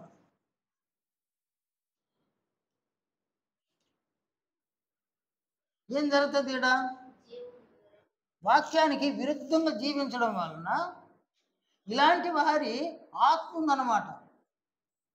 ఈ ఆత్మకు ఏం రాదు నాయన, దేవుని వద్ద నుండి. దేవుని వద్ద ఉన్నటువంటి జీవము ఏమవుతుంది? అది ఆగిపోద్ది అన్నమాట. జీవం ఆగిపోతే ఆత్మ బ్రతుకుటకు ఏం కావాలి? జీవం కావాలి. ఆత్మకు జీవం ఆగిపోతే ఆత్మ ఏమవుతుంది? మరణం. ఆత్మ మరణించింది అన్నమాట. వాక్యమునకు విరుద్ధంగా జీవించేవాళ్ళు ఎవరున్నారు వీళ్ళల్లో? ఏ మనిషినైనా చూడండి అన్నమాట. దైవ భయం లేదు, దేవుని పట్ల భక్తి లేదు, భయం లేదు. మాకేమయ్యా, మేము సంపాదించుకుంటున్నాము, మేము తింటున్నాము, మేము త్రాగుతుంటున్నాము, మాకు అన్ని వసతులు బాగుండాలి. దేవుడు అంటే ఎవరినైనా వాళ్ళ దృష్టిలో, దేవుడు అంటే వాళ్ళ దృష్టిలో ఎవరినైనా, దేవుడు అంటే వాళ్ళ దృష్టిలో ఎవరినైనా ఒక చీప్ అన్నమాట వాళ్ళు. మేము లేకపోతే దేవుడే లేదు. ఎందువలన? మా ఊర్లో ఒక గుడి కట్టాలి. గుడి కట్టడానికి ఎవరు సహాయం కావాలా? గుడి కట్టడానికి ఎవరు సహాయం కావాలి నాయన? మనుషులు అందరి సహాయం ఉండదు అన్నమాట. గుడి కట్టడానికి డబ్బులు కావాలి కదా, డబ్బులు ఎవరిని అడుగుతారా? అందరిని అడుగుతారా? కూలి పనులు చేసుకునే వాళ్ళు ఉంటారు, వాళ్ళేం అడగలేరు అనమాట. బాగా సంపాదించుకునే వాళ్ళు ఉంటారు, వాళ్ళ దగ్గర కూర్చుంటారు. సార్ అంటారు, మేడం అంటారు అన్నమాట. మేము గుడి కట్టాలనుకుంటున్నాము అన్నప్పుడు వాళ్ళు కాళ్ళు మీద కాళ్ళు వేసుకొని ఏం చేయాలి చెప్పండి అంటారు. సార్ మీరు ఏదైనా డొనేషన్ ఇస్తే బాగుంటుంది. ఎంత? వాడు ఎంత నడుతాడు? వీళ్ళు అడగడానికి సంకోచిస్తారు. ఎంత నడుతాడు? వాళ్ళు ఏం చెప్తారు నాయనాడ, గుడి కట్టాలంటే మేము టోటల్గా ఇంత ఖర్చు అవుతుంది అని అనుకుంటున్నాం సార్ అంటారు. ఇంత ఇవ్వని అడగారు అనమాట. ఇంత ఖర్చు అవుతుందని, మా బడ్జెట్ ఇంతని అనుకుంటున్నాం అని అంటారు. ఓహో అవునా, ఎన్ని లక్షలు? 20 లక్షలు అవుతుంది, నేను 4 లక్షలు ఇస్తాను బాగుంటుంది. గుడి ఎవరికి? గుడి ఎవరికి నాయనా? దేవునికి గుడి. దేవునికి గుడి అవసరమైతే ఎవరి వలన ఈ గుడి ఏర్పడతా ఉంది? మనుషుల వలన గుడి ఏర్పడతా ఉంది. ఆ గుడిలో ఉన్న దేవునికి దిక్కు ఎవరు? మనిషి యొక్క ఫీలింగ్ నాయన, మేము లేకపోతే దేవుడే లేడు అన్న ఫీలింగ్ అన్నమాట. ఈ ఫీలింగ్స్ అందువలన ఎవరికి దేవుడు అవసరం లే. అలాగే దేవుని యొక్క వాక్యము అస్సలు ఎవరికి అవసరం లేదు. మీరు బోధించే వాళ్ళని చూడండి, వాళ్ళకి దేవుని వాక్యం అవసరం లేదు. చర్చికి అని వెళ్ళే వాళ్ళని కూడా చూడండి, వాళ్ళకు కూడా దేవుని వాక్యం అవసరం. వాళ్ళందరూ వాక్యానికి విరుద్ధంగా జీవిస్తారు, అంటే దేవుని ఆజ్ఞలకు విరుద్ధంగా జీవిస్తారు. అందువల్ల దేవుని వద్ద నుండి వచ్చేటువంటి ఆ జీవం ఉంది, అది ఆగిపోయింది. అందువల్ల ఆత్మ ఏమైపోయింది? మరణించింది. శరీరము సుఖభోగాలను కలిగి ఉంది అన్నమాట. శరీరం మాత్రం ఏం కలిగి ఉంది? కోరుకున్న దాన్ని భుజిస్తూ ఉంది, కోరుకున్న దాన్ని ధరింపజేస్తూ ఉంది, కోరుకున్న విధంగా ఒక ఇల్లు కట్టుకుంటున్నారు, కోరుకున్న విధంగా ఒక వాహనం కొనుక్కుంటూ ఉంటారు. బంగారు ఉంది, వెండి ఉంది, డబ్బు ఉంది, అన్నీ ఉన్నాయి. అన్నీ ఉన్నా అల్లుడి నోట్లో శని అంటారనమాట. ఆ విధంగా అన్నీ ఉంటాయి, కానీ ఆత్మ మాత్రము అధోగతి పాలైపోయింది, మరణించింది ఆత్మ. ఇది ఎవ్వరికి అసలు అర్థం కావడం లేదు. అర్థమే కావడం లేదు. దీన్ని అర్థమయ్యేటట్టు చెప్పగలిగేది ఎవరు? సువార్తికుడు మాత్రమే. కనుక ఇక్కడ శరీరం బ్రతకడానికి ప్రాణం కావాలి, ఆత్మ బ్రతకడానికి జీవం కావాలి. జీవము లేకుండా పోతే ఆత్మ చచ్చిపోతుంది అన్నమాట. జీవము లేనటువంటి ఆత్మలో ఏముంది? అక్కడ పాపం ఉంది. పాపం అనేది ఏంది? అది ఒక వ్యాధి. పాపం అనగా పాపము అది ఎలాంటి వ్యాధి అన్నాడు ఆయన? ఘోరమైన వ్యాధి.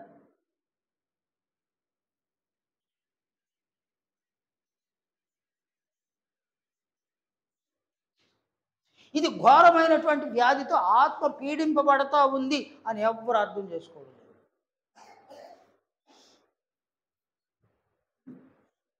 నా ఆత్మ ఘోరమైన వ్యాధితో బాధపడతా ఉంది అని ఎవ్వరు అర్థం చేసుకోవడం, ఎవరికి తెలియడమే లేదన్న. అది తెలిస్తే ఏం చేస్తారు? నేను ఘోరమైన వ్యాధితో నా ఆత్మ బాధపడతా ఉంది అని కానీ అర్థమైతే ఏం చేస్తారు? ఈ వ్యాధి నుండి నన్నెవరు రక్షించగలరు? కానీ ఇలాంటి వ్యాధి నుండి నన్నెవరు రక్షించగలరు? ఎవరి కోసం ఎదురు చూస్తారు? ఇప్పుడు జాండిస్ వచ్చింది నాయన, అది మంచి వ్యాధి, ఘోరమైన వ్యాధి, ప్రాణాంతకమైన వ్యాధి. అది వ్యాధి అయితే వచ్చేసింది. ఆ డాక్టర్ దగ్గరికి పోయినారు, పోలా. ఈ డాక్టర్ దగ్గరికి పోయినారు, పోలా. ఇప్పుడు ఏం చేస్తారు నాయన? అందరికీ చెప్పుకుంటారు, అందరికీ ఈ సమస్యను చెప్పుకుంటారనమాట. చెప్పుకుంటే సలహాలు ఇచ్చేవాళ్ళు చాలామంది వస్తారనమాట. ఫలానా డాక్టర్ దగ్గరికి వెళ్ళండి బాగు చేస్తాడు, ఫలానా డాక్టర్ దగ్గరికి వెళ్ళండి బాగు చేస్తాడు. అప్పుడు ఆ డాక్టర్ని సంప్రదిస్తారు. కనుక ఒక మంచి డాక్టర్ దగ్గరికి వెళితే ప్రాణాంతకమైన వ్యాధి నుంచి ఆయన ఏం చేస్తాడు? తప్పించేస్తాడు, ప్రాణాన్ని కాపాడేస్తాడు. ఇక్కడ ఆత్మ అనేది ఎలాంటి వ్యాధితో బాధపడతా ఉంది? ఘోరమైన వ్యాధి. వ్యాధి అందేడ పాపము. ఈ పాపము అనేది ఆత్మకు ఎంత ఘోరమైన వ్యాధిగా ఉందో, దీని వలన కలిగేటువంటి నష్టం ఏందో, ప్రాబ్లం ఎలా ఉందో అనేది ఆత్మకు అర్థమైతే, నెంబర్ 1, నిన్ను పుట్టించి, నిన్ను పోషించి, నిన్ను ప్రేమించి, నిన్ను ఆదరించి, నిన్ను కనికరించి కదా, నీ కొరకు పరలోక రాజ్యాన్ని ఏర్పరిచినటువంటి దేవుడు ఉన్నాడే, ఆ దేవునికే నువ్వు దూరం అయిపోయావు. నెంబర్ 1 కదనైనా దేవునికి దూరమైన, తండ్రి అయిన దేవునికి దూరమైన ఈ రోజు కనుక మరణిస్తే దేవుని దగ్గరికి పోయే ఛాన్స్ లేదన్నమాట. ఎందుకంటే పాపం ఏం చేస్తాము నాయన? మీకు మీ దేవునికి అడ్డముగా వచ్చాను కదా. కనుక పాపం అనేది నీ తండ్రి అయిన దేవునికి నీకు మధ్య అది ఎడబాటు కలిగించేసింది. శరీరాన్ని ఇచ్చినటువంటి తండ్రులు ఉన్నారు నాయన. ఆ తండ్రి కనుక మరణిస్తే మనం ఎంత తప్పించిపోతాము. నాకు ఇక నా తండ్రి లేడు, ఆయన మరణించినాడు, ఇక లేడు నాకు తండ్రి అంటే మనం ఎంత తప్పించిపోతాము, ఎంత విలపిస్తాము.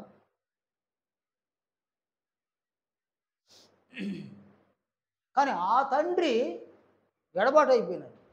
ఒక్కరికి చింత లేదు. పాపం అనేటువంటి ఈ ఘోరమైన వ్యాధి నీ తండ్రి యొద్ద నుండి నిన్ను వేరు చేసింది, నిన్ను చంపేసింది అది. కానీ ఇక్కడ చింతే లేదు, బాధ లేదు, దిగులు లేదు. నా తండ్రి నుంచి నేను ఎడబాటు అయిపోయినాను.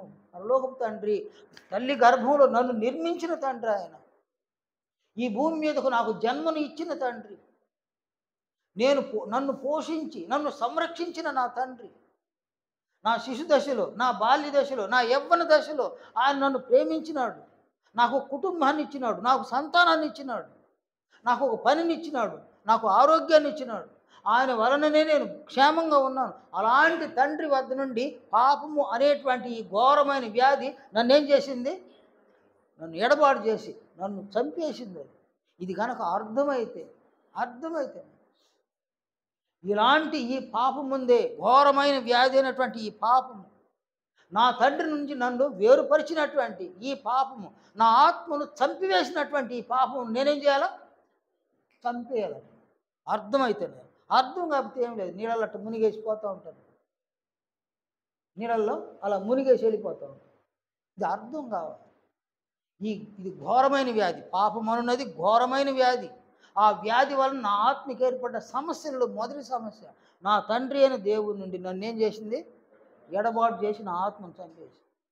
నెక్స్ట్, నా ఆత్మలోనికి నా తండ్రి యొక్క రూపంలా, నా ప్రభువు రూపంలా, నా తండ్రికి శత్రువు ఒకడున్నాడు, విరోధి. నా ప్రభువుకు శత్రువు ఒకడున్నాడు, వాడు సాతానుడు. వాడిలో ఉన్న అనేక చెడ్డ గుణాలు, చెడ్డ లక్షణాలు, చెడ్డ స్వభావాలు, టోటల్గా చెడ్డ క్యారెక్టరు నా ఆత్మకు సమకూర్చబడతా ఉంది. నా ఆత్మ కలిగి ఉన్నాను నేను. అయ్యో, నేను మరణిస్తే నా తండ్రి దగ్గరికి పోను నేను. నా ఆత్మ చచ్చిపోయింది. నా ఆత్మ రూపం కూడా సాతాను యొక్క రూపంలోనికి మారిపోయింది. ఇలాంటి ఒక ప్రాబ్లము నా ఆత్మ కలిగి ఉంది. దీనంతటి కారణం ఏది? పాపం. అయితే ఈ పాపమును నా ఎదురుండి ఎవరు తీసేయగలుగుతారు? ఎవరు తీరు? ఏం చేయాలా? నీవే పాపాన్ని చంపేయాలి. ఎక్కడ చంపేయాలి పాపాన్ని? క్రీస్తుతో కూడా సిలువలో చంపేయాలని. ఆయన అర్థమవుతుంది నాయన? ఇది ఎక్కడ చెప్పరు నేను ఈ సంగతి, మీరు గ్రహించండి. ప్రకాష్ అర్థమవుతుందా? ఆయన అర్థమవుతుందమ్మా? నీ పాపం, మన పాపములను క్రీస్తు మన పాపముల విషయంలో క్రీస్తు మరణించినాడు. అలాగే నీ పాపముల విషయంలో నువ్వేం చేయాలి? నువ్వు మరణించాలి. ఎలా మరణించాలి? ఆయన మరణం యొక్క సాదృశ్యమును నీవు తీసుకోవాలన్నమాట. తీసుకొని ఆయన నా పాపాల కొరకు మరణించగా నేను నా పాపాల కొరకు మరణించడంలో అతిశయం ఏం లేదు. అప్పుడు నేను నా పాపాల విషయంలో మరణిస్తానంటే దాని అర్థమైంది నాయన? ఎడబాటు. ఇకను నేను పాపం చేయను. నా పాపాల నుండి నన్ను రక్షించడం కొరకు నా ప్రభువు ఎలా జీవించాడండి? ఆయన పవిత్రుడు, నిర్దోషి, నిష్కళంకము కలిగిన వాడు. పాపులలో చేరల ఆయన పాపుల్లో చేరి ఉంటే నా పాపాలు నా దగ్గరే ఉండేవి, నీ పాపాలు నీ దగ్గరే ఉండేవి కదా నాయన. మన పాపములను చంపివేయడానికి సిలువలో ఆయన పాపుల్లో చేరనేలేదు. పాపుల మధ్య సంచరించినాడు, పాపులతో మాట్లాడినాడు, పాపులతో కలిసి భోంచేసినాడు, పాపులకు స్వస్థత చేసినాడు, పాపులకి అద్భుతాలు చేసినాడు. కానీ పాపుల్లో మాత్రం ఆయన చేరలేదు. ఎందుకొరకు చేరలే? మన కొరకు చేరలేదు ఆయన. ఆ రోజు ఆయన పాపులతో చేరి పాపము చేసి ఉంటే ఆయనకు సిలువ మరణం వచ్చేది కాదు. పాపముతో ఆయన పోరాడాల్సిన అవసరమే లేదు. పాపంతో పోరాడడంలో తన రక్తాన్ని చిందించి ప్రాణాన్ని పణంగా పెట్టవలసిన అవసరం కూడా లేదన్నమాట. ఆయన మన కోసము, మన పాపముల నుండి మనల్ని రక్షించడానికి మన పాపాలని సిలువలు మోసి పాపముల విషయంలో మరణించాడు. మన పాపముల విషయంలో మరణించాడు. అలాంటిది నీవైనా నేనైనా మన పాపములను మనం ఏం చేయాలి? సిలువలో ఆయన మరణమును మనం సాదృశ్యంగా తీసుకోవాలి. నా పాపాలను ఆయన సిలువలో చంపేసినాడు. నేను నా పాపాలను చంపేస్తాను. నా పాపముల విషయంలో ఆయన మరణించినాడు, నేను నా పాపముల విషయంలో మరణిస్తాను. ఇది ఒక నిర్ణయం. ఆయన ఈ నిర్ణయం తీసుకుంటే, బాప్తిస్మమునకు ముందు ఈ నిర్ణయాన్ని తీసుకున్న వాళ్ళు బాప్తిస్మం పొందిన తర్వాత జీవితకాలం అంతా పాపం చేయడానికి అవకాశమే లేదనమాట. రోమ 6వ అధ్యాయము 2వ వచనంలో పాపం విషయమై చనిపోయిన మనము ఇక మీదట ఎలాగూ దానిలో జీవించుదుము అని పౌలు అక్కడ స్పష్టంగా బోధించినాడు అనమాట. కనుక పాపం విషయంలో నిజంగా ఆయన మరణం యొక్క సాదృశ్యాన్ని, ఆయన మరణాన్ని సాదృశ్యంగా తీసుకొని మనము కూడా ఆయనతో పాటు సిలువలో మన పాపముల విషయంలో మరణిస్తే, ఒక నిర్ణయం తీసుకుంటే ఇకను పాపం విషయంలో ఏం చేయం? మనము జీవించం. పాపముతో జీవించము. బాప్తిస్మం తరువాత పరిశుద్ధులము, ఇక పాపం జోలికే బాగుమన్నమాట. కానీ నిర్ణయం రావాలి. నిర్ణయం రాకుండా వచ్చి బాప్తిస్మం మందులో ఉండాలి. కనుక ఇక్కడ ఆయన మరణం యొక్క సాదృశ్యాన్ని నీవు తీసుకోగలిగితే, రెండవది ఆయన పునరుద్ధానం యొక్క సాదృశ్యం అందు కూడా ఆయనతో ఏమై ఉంటాం? మనము ఐక్యత కలిగి ఉంటాం. కనుక దేవుడు క్రీస్తుని మృతుల్లో నుంచి లేపినాడు, ఆయన నన్ను కూడా లేపుతాడు అనమాట. ఆయన మరణాన్ని సాదృశ్యంగా తీసుకొని ఆయన కొలి నా పాపాల విషయంలో నేను మరణిస్తే కదా నాయన, అక్కడేం జరుగుతుంది అంటాడు ఆయన?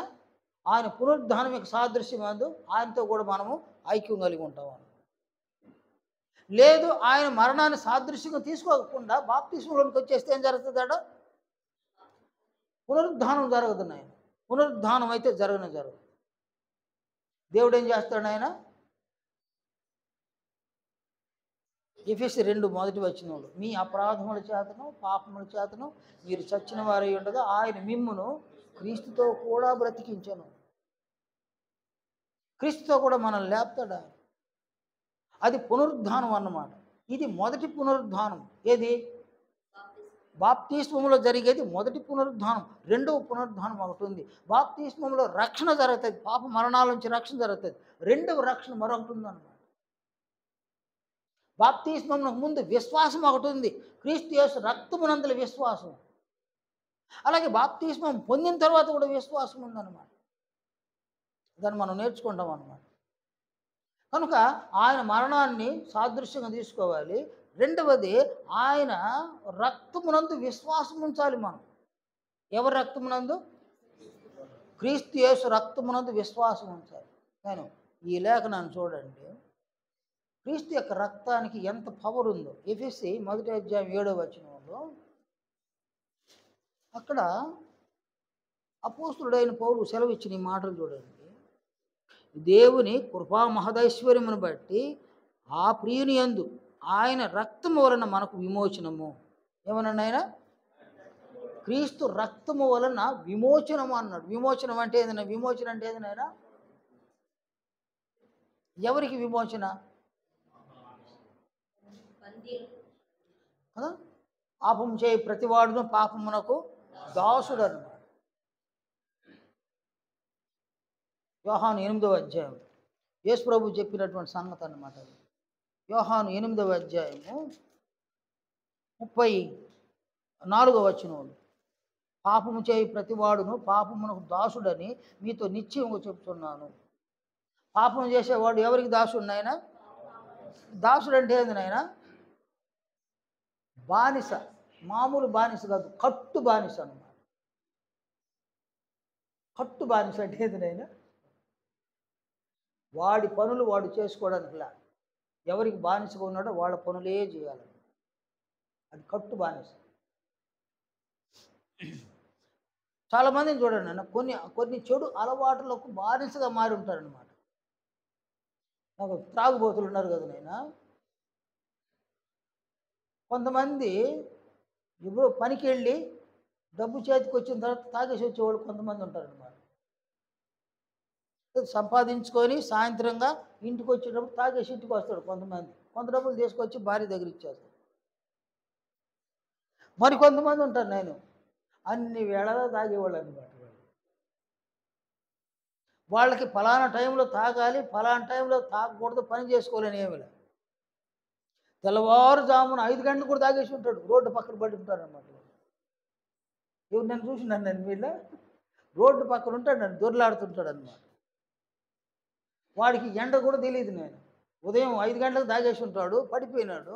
10 అయింది, 11 అయింది, ఎండ తెలియలే వాడికి. వాడి నోటి నిండా ఈగలు ఉంటాయన్నమాట, వాడి ముక్కు నిండా ఈగలు ఉంటాయి. వాటిని ఆ ఈగల్ని వాటిని తరిమేయడానికి కూడా ఈ చెయ్యి ఇక్కడనే కదులుతుంటుంది, ఈ నోటి దాకా రాదు అది.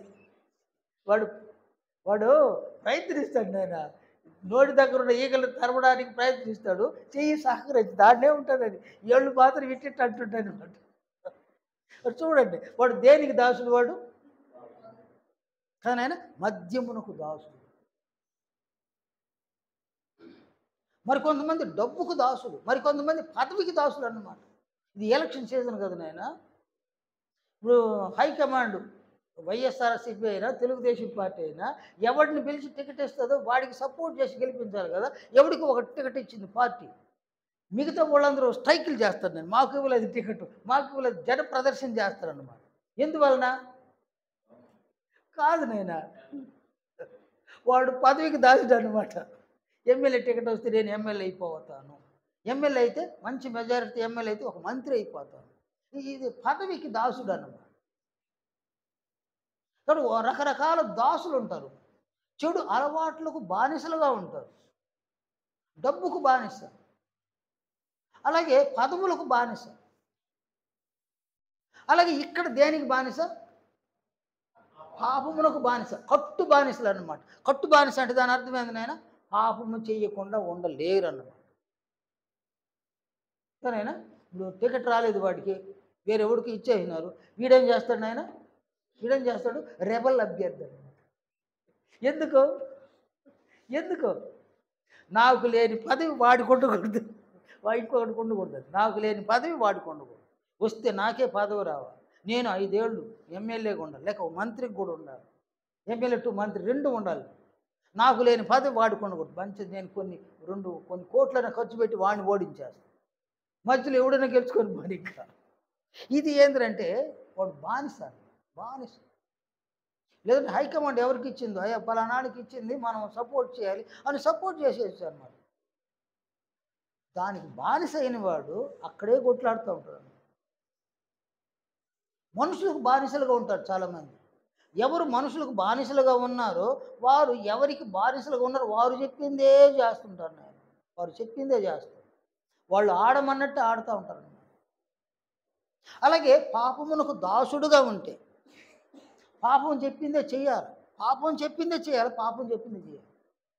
జీవితకాలం అంతా పాపపు మాటలు, పాపపు తలంపులు, పాపపు ఆలోచనలు, పాపపు క్రియలు, పాపపు నడత. ఎవరు ఏమన్నా అనుకొని నేను ఇంతే ఎందువలన? దేనికి దాసుడు? పాపమునకు దాసుడు అయిపోయాడు. వీరిని విమోచించే శక్తి ఎవరికి ఉంది నాయన? వీరిని విమోచించగలిగే శక్తి ఎవ్వరికి లేదన్నమాట. చివరికి ఈ శక్తి యెహోవా దేవుడు కూడా దూరంగా ఉంటాడనమాట. ఈ శక్తి ఎవరికి ఉంది నాయన? యేసు ప్రభు యొక్క రక్తమునకు ఉందన్నమాట. అందువల్ల ఆయన అంటాడు, ఏమన్నాడు ఆయన ఇలా చెప్తాడనమాట. ఎఫెసీ 1వ అధ్యాయము 7వ వచనంలో ఆయన చెప్పిన ఈ చక్కటి మాటలు చూడండి.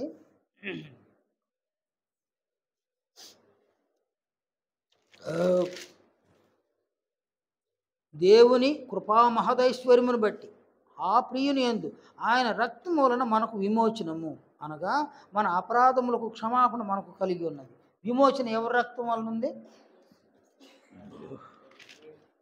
పేతురు మొదటి పత్రిక 1వ అధ్యాయము 18, 19 వచనాలు చూడండి. పేతురు మొదటి పత్రిక 1వ అధ్యాయము 18, 19 వచనాలు.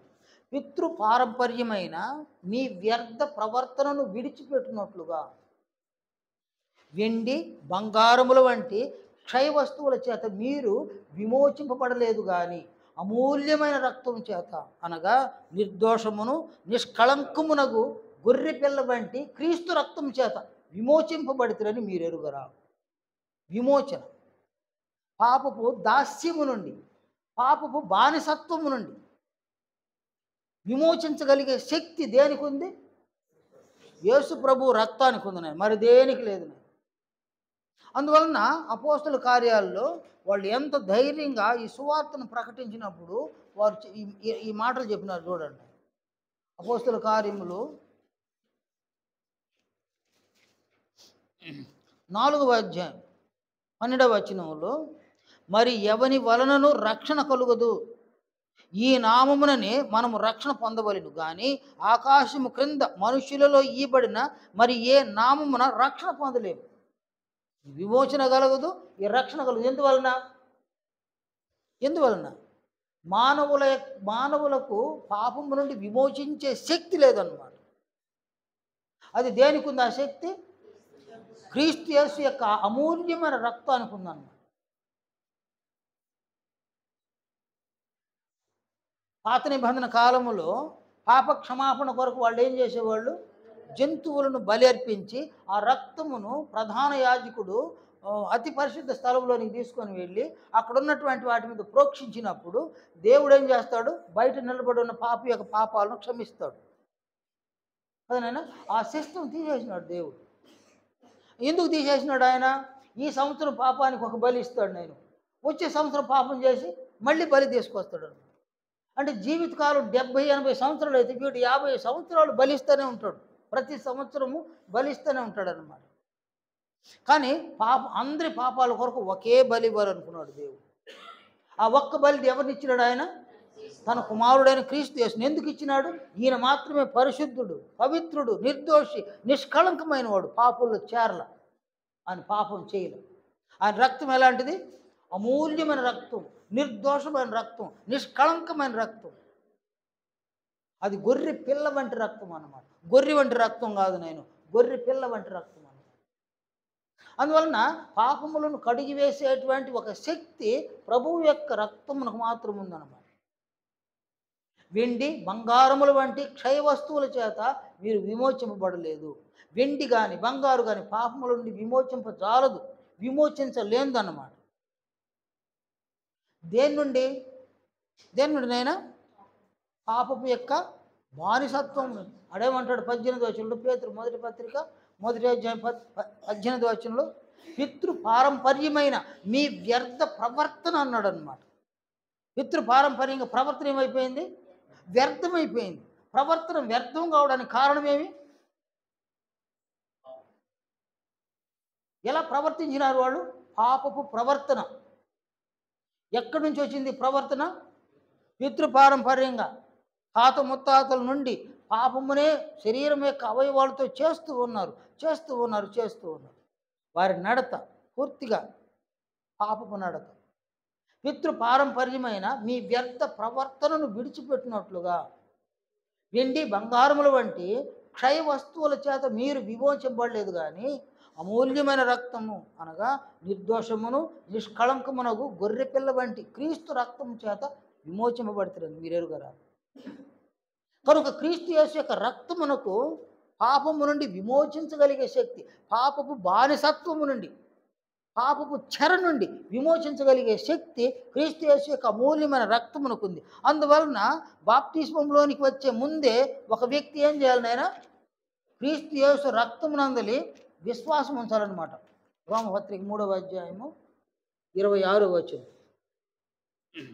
క్రీస్తు యేసు రక్తమునందలి విశ్వాసము ద్వారా ఆయనను కరుణాధారముగా బయలుపరచెను. క్రీస్తు యేసు రక్తమునందు విశ్వాసం ఉంచు. నంబర్ 1 ఏందినైనా? ఆయన మరణం యొక్క సాదృశ్యమందు ఆయనతో ఐక్యత. రెండవది ఏంది? క్రీస్తు యేసు యొక్క అమూల్యమైన రక్తమునందు విశ్వాసం ఉంచండి. విశ్వాసం అంటే ఏంది? ఆయన రక్తమునకు మాత్రమే నా పాపములను కడిగి నన్ను శుద్ధీకరించగలిగే శక్తి ఆయనకు మాత్రమే. ఆయన రక్తానికి మాత్రమే పాపపు దాస్యము నుండి నన్ను విడిపించగలిగే శక్తి, విమోచించగలిగే శక్తి విశ్వాసం అన్నమాట. కనుక బాప్తిస్మములో క్రీస్తు యేసు యొక్క రక్తమునందు విశ్వాసం బాప్తిస్మమునకు ముందే.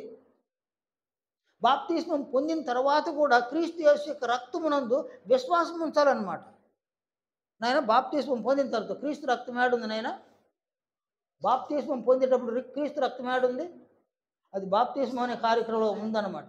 పాపాలను కడిగేస్తుంది. బాప్తిస్మం పొందిన తర్వాత క్రీస్తు యొక్క రక్తం ఉందా? ఉంది. ఎక్కడుంది నాయన? అది సంఘములో ఉంది కదా. క్రీస్తు యొక్క రక్తమునకు సాదృశ్యంగా దేన్ని తీసుకుంటూ ఉంటారు? ద్రాక్షారసం. ఒక్కసారి ప్రార్థన చేయబడిన తర్వాత అది ద్రాక్షారసం కాదు, అది క్రీస్తు యొక్క రక్తం. ఎందువలన రక్తాన్ని దేవుడు సిద్ధపరిచినాడు? ఎందుకు సిద్ధపరిచినాడు? ముందు వారమంతట్లో నువ్వు ఒక పాపం చేసి ఉంటే దాన్ని కడగడానికి, పవిత్రపరచడానికి ఆ రక్తాన్ని పెట్టినాడు. మళ్ళీ నువ్వు కడుక్కొని పోయి మళ్ళీ పాపం చేయడానికి కాదు. అందువల్ల పౌలు అంటాడు రోమా 6వ అధ్యాయం 2వ వచనంలో, పాపం విషయమై చనిపోయిన మనము ఇక మీద ఎలాగో దానిలో జీవించదు అని అంటాడు. జీవించకూడదు కానీ నీవు అనుకోకుండా పాపం జరిగి ఉంటే, అంటే ప్లాన్ ప్రకారంగా కాకుండా, ఒక ప్లాన్ ప్రకారంగా కాకుండా, ప్లాన్ లేకనే ఒక పాపం జరిగి ఉంటే ఆయన సంఘములో తన కుమారుని యొక్క రక్తాన్ని పెట్టినాడు దేవుడు. ఆ రక్తం మనల్ని కడిగి పవిత్రపరుస్తుంది. కనుక క్రీస్తు యేసు రక్తం నందు విశ్వాసం, బాప్తిస్మం ముందు, బాప్తిస్మం పొందిన తర్వాత కూడా క్రీస్తు రక్తం నందు విశ్వాసం కలిగి ఉండాలి. కనుక ఇక్కడ ఏంటంటే క్రీస్తు మరణం యొక్క సాదృశ్యమును మనం తీసుకొని మన పాపముల విషయమై మనం మరణిస్తే, ఆయన కొలి సిలువలో మరణిస్తే, అంతేకాకుండా క్రీస్తు యొక్క అమూల్యమైన రక్తమునందు విశ్వాసం ఉంచి బాప్తిస్మం అనే కార్యక్రమంలోని ప్రవేశిస్తే అడేం జరుగుతుంది నాయన? ఆయన మరణం యొక్క సాదృశ్యమందు ఆయనతో ఐక్యము గలవారమైన ఎడల ఆయన పునరుత్థానం యొక్క సాదృశ్యమందును ఆయనతో ఐక్యము. దేవుడు ఏం చేస్తాడు? క్రీస్తుతో కూడా మనల్ని లేపేస్తాడు. మనం పునరుద్ధానులం అవుతాం. మన ఆత్మలు పునరుద్ధానం కలిగేస్తాయి. అంటే ఆత్మ మరలా బ్రతికిందన్నమాట. చనిపోయిన ఆత్మ, ఆ చివరిలో చనిపోయిన ఆత్మ బ్రతికిందన్నమాట. బ్రతికించింది ఎవరు? దేవుడు బ్రతికించినాడు. ఎందుకు ఎలా బ్రతికించినాడు ఆయన? అది వరకు ఆ పాపం చేయడం వలన జీవం ఏమైపోయింది? ఆగిపోయింది. ఆత్మ చనిపోయింది. బాప్తిస్మములో దేవుడు ఏం చేస్తాడు? జీవమును పునరుద్ధరింపు చేస్తాడు అనమాట. పునరుద్ధరింపు చేస్తాడు. రోమపత్రిక 6వ అధ్యాయంలో ఈ మాటను ఆయన వ్రాసినాడు అనమాట. రోమ 6:4 తండ్రి మహిమ వలన క్రీస్తు మృతులలో నుండి ఎలాగు లేపబడినో అలాగే మనమును నూతన జీవం పొందిన వారమై నడుచుకున్నట్లు. రోమ 6:4. కాబట్టి నాయన ఏం జీవం అంటాడు ఈడ? నూతన జీవం. నూతన జీవం అంటే కదా, బాప్తిస్మములో ఆయన మళ్ళీ జీవాన్ని పునరుద్ధరింపు చేస్తాడు అనమాట మన ఆత్మకి. మళ్ళీ ఆత్మకి ఏం వస్తుంది? దేవుని దగ్గర నుంచి జీవం వస్తుంది. అంతేకాదు, యేసు ప్రభు దగ్గర నుంచి కూడా ఏమొస్తుంది?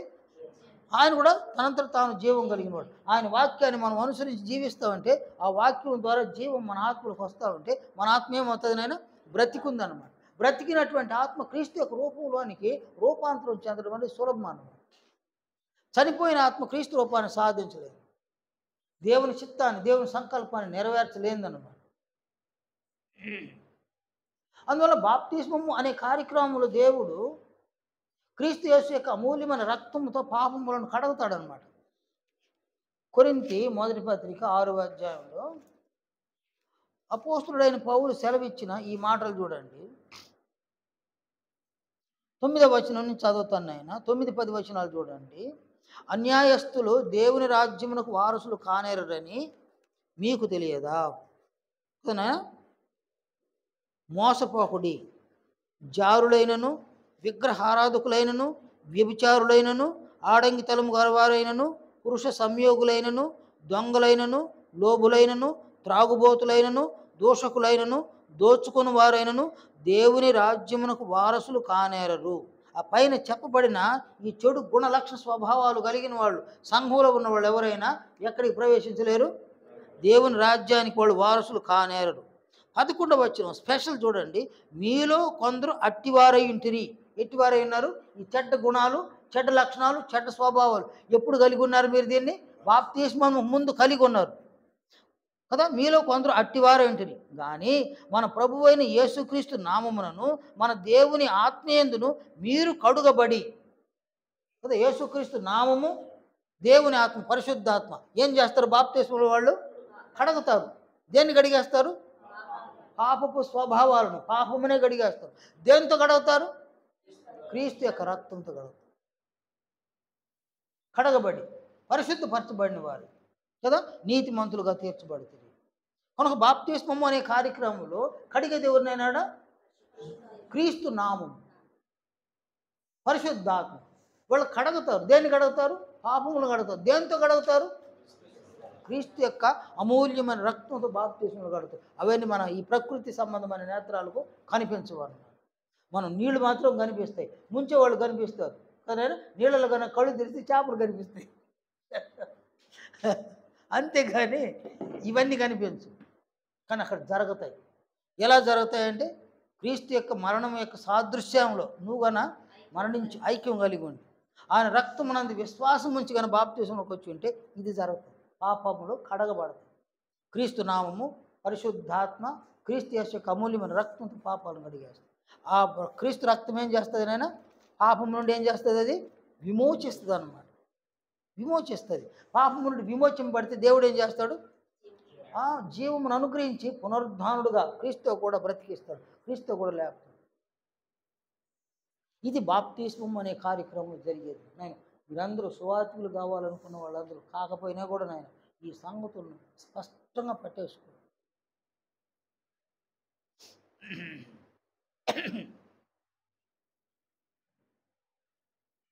ఇట్టి బాప్తిస్మమును గురించి వాళ్ళు బోధించినారు, ప్రకటించినారు, అపోస్తలులు ప్రకటించినారు. నేడు ఇట్టి బాప్తిస్మమును ఇలా ఈ భావాలతో ఈ స్థాయిలో ప్రకటించే వాళ్ళు కనబడడం లేదన్నమాట. చెప్తున్నారు. కానీ ఇన్ని భావాలతో, వారి భావాలతో చెప్పడం వీలు కావడం లేదు. ఆయన బోర్డు దొరుకుతారు, ఎవరైనా చిన్ని మీని రానైనా బోర్డు దొరుకుతారు. ఆఫ్ చేసినావా? ఈ మరొక ఆలోచన చూడండి. బాప్తిస్మము అనేటువంటి కార్యక్రమము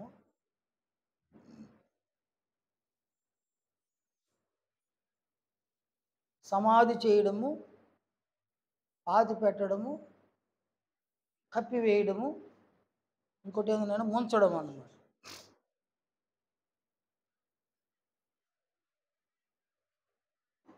మనకు మనుషులను సమాధి చేసేది తెలుసు మనకి. ఎందుకంటే అనేక సార్లు చూస్తూ ఉంటాము. అది శరీరాన్ని సమాధి చేయడం. సమాధి చేసిన తర్వాత ఆ శరీరం మళ్ళీ అది రాదు నాయన.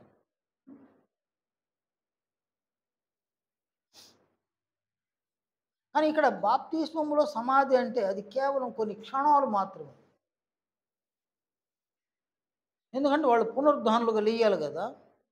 యేసు ప్రభు ఎన్ని రోజులు లేచినాడు ఆయన? 3 రోజులు లేచినాడు. అది నీళ్ళలో ముంచేసి 3 రోజులు లేయాలంటే 3 రోజులు కాదు, 3 నిమిషాలకు పోతాడు వాడు.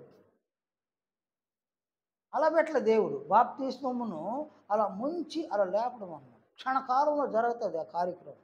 ఈ సమాధి చేయడం అనేది క్షణకాలికం జరుగుతుంది అన్నమాట. ఈ క్షణకాలికంలో ఆ బాప్తిస్మము అనేటువంటి కార్యక్రమం పాల్గొన్నాడే, పురుషుడైనా స్త్రీ అయినా, వాళ్ళు నిజముగా క్రీస్తు మరణాన్ని సాదృశ్యంగా తీసుకొని క్రీస్తు యేసు యొక్క అమూల్యమైన రక్తమున్నది విశ్వాసం ఉంచి కనుక వచ్చి ఉంటే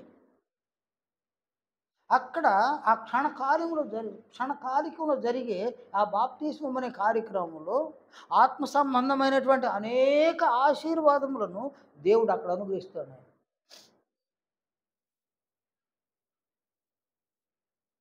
ఈ ఆశీర్వాదాలు ఈ క్రమాన్ని గురించి వాళ్ళు ఎక్కడ చెప్పలే.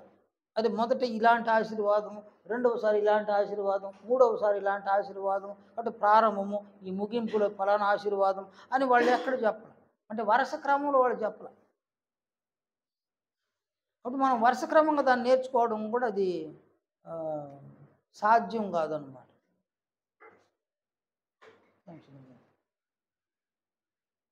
కానీ బాప్తిస్మము అనే కార్యక్రమంలో దేవుడు ఆత్మ సంబంధమైనటువంటి ఆశీర్వాదములను అనేకము దయచేస్తాడు.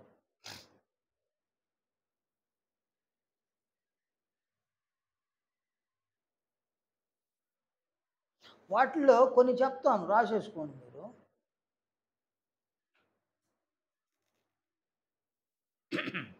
పాప క్షమాపణ, వీటిని క్రమంగా రాసుకోండి. వీటిని మనం నేర్చుకోవాలన్నమాట. హెడ్డింగ్ ఏం రాసుకుంటారు నాయన? బాప్తిస్మములో దేవుడు అనుగ్రహించు ఆశీర్వాదములు. హెడ్డింగ్: బాప్తిస్మములో దేవుడు అనుగ్రహించు ఆశీర్వాదములు. అది ఆత్మ సంబంధమైన ఆశీర్వాదాలు. అందులో ఒకటి పాపక్షమాపణ. దాని తరువాత విమోచన.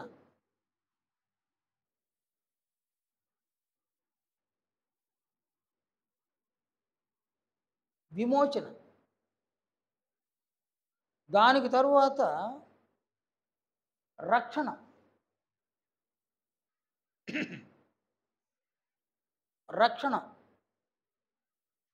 ఆ తరువాత క్రొత్త జన్మ.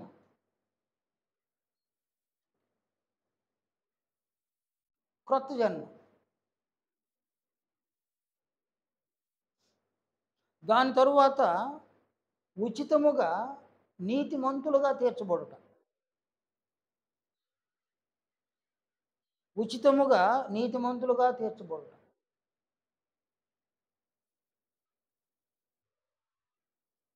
దానికి తరువాత పరిశుద్ధాత్మను వరముగా అనుగ్రహించుట. పరిశుద్ధాత్మ వరం.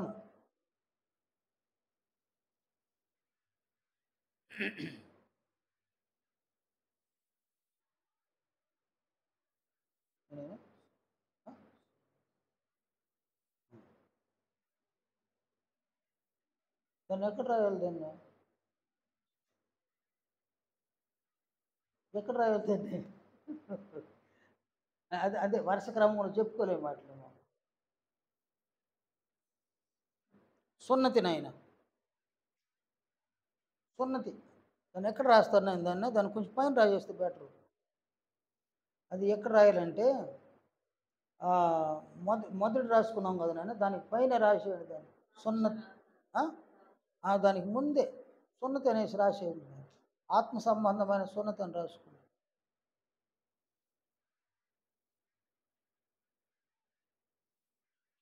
చివరిలో ఏం రాసి ఉండారు నాయన? పరిశుద్ధాత్మ వరము. దాని తర్వాత క్రీస్తును ధరించుకొనుట.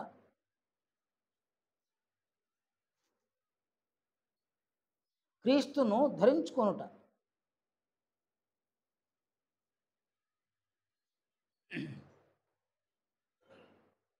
దాని తరువాత నేను అంటు కట్టబడుట.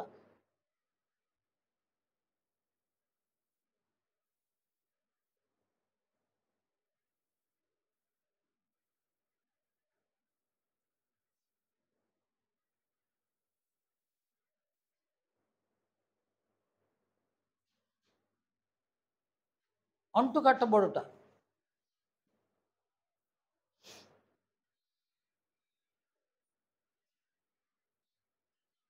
మరి కొన్ని ఉన్నాయి నాయన.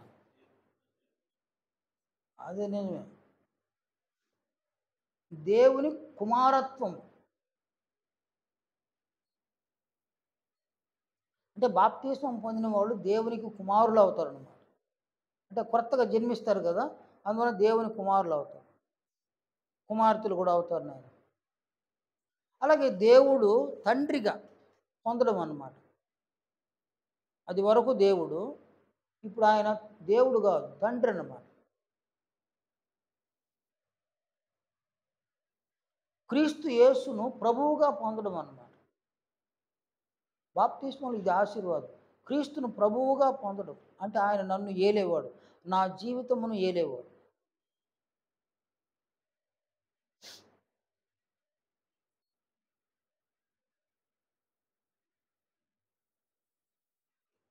ఇక్కడ ఈ చివరిలో అంటే దీనికి ఇంకా కొన్ని ఉన్నాయి చెప్పుకోవాల్సినవి, మళ్ళీ వచ్చే వారిలో వాటిని యాడ్ చేసుకుందాము. ఆ చివరిలో ఏం జరుగుతుంది అంటే, ఏం జరుగుతుంది అయినా మృతుల పునరుద్ధానం జరుగుతుంది. పునరుద్ధానం, క్రీస్తుతో కూడా దేవుడు మనల్ని బ్రతికిస్తాడన్నమాట.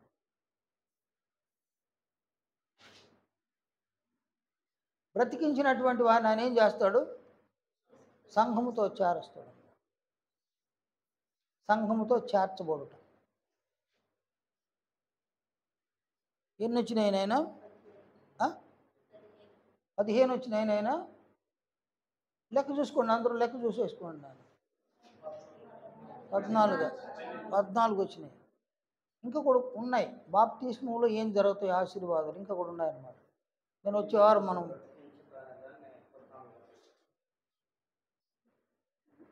ఇవన్నీ కూడా బాప్తిస్మంలో జరిగే ఆశీర్వాదం, దేవుడు అనుగ్రహించే ఆశీర్వాదాలు.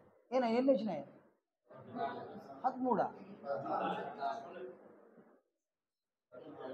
టాలీ చేసుకోండి.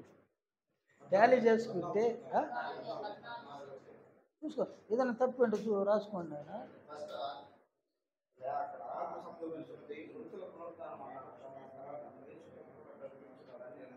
మృతుల పునరుద్ధానానికి క్రీస్తు కూడా బ్రతికించడం.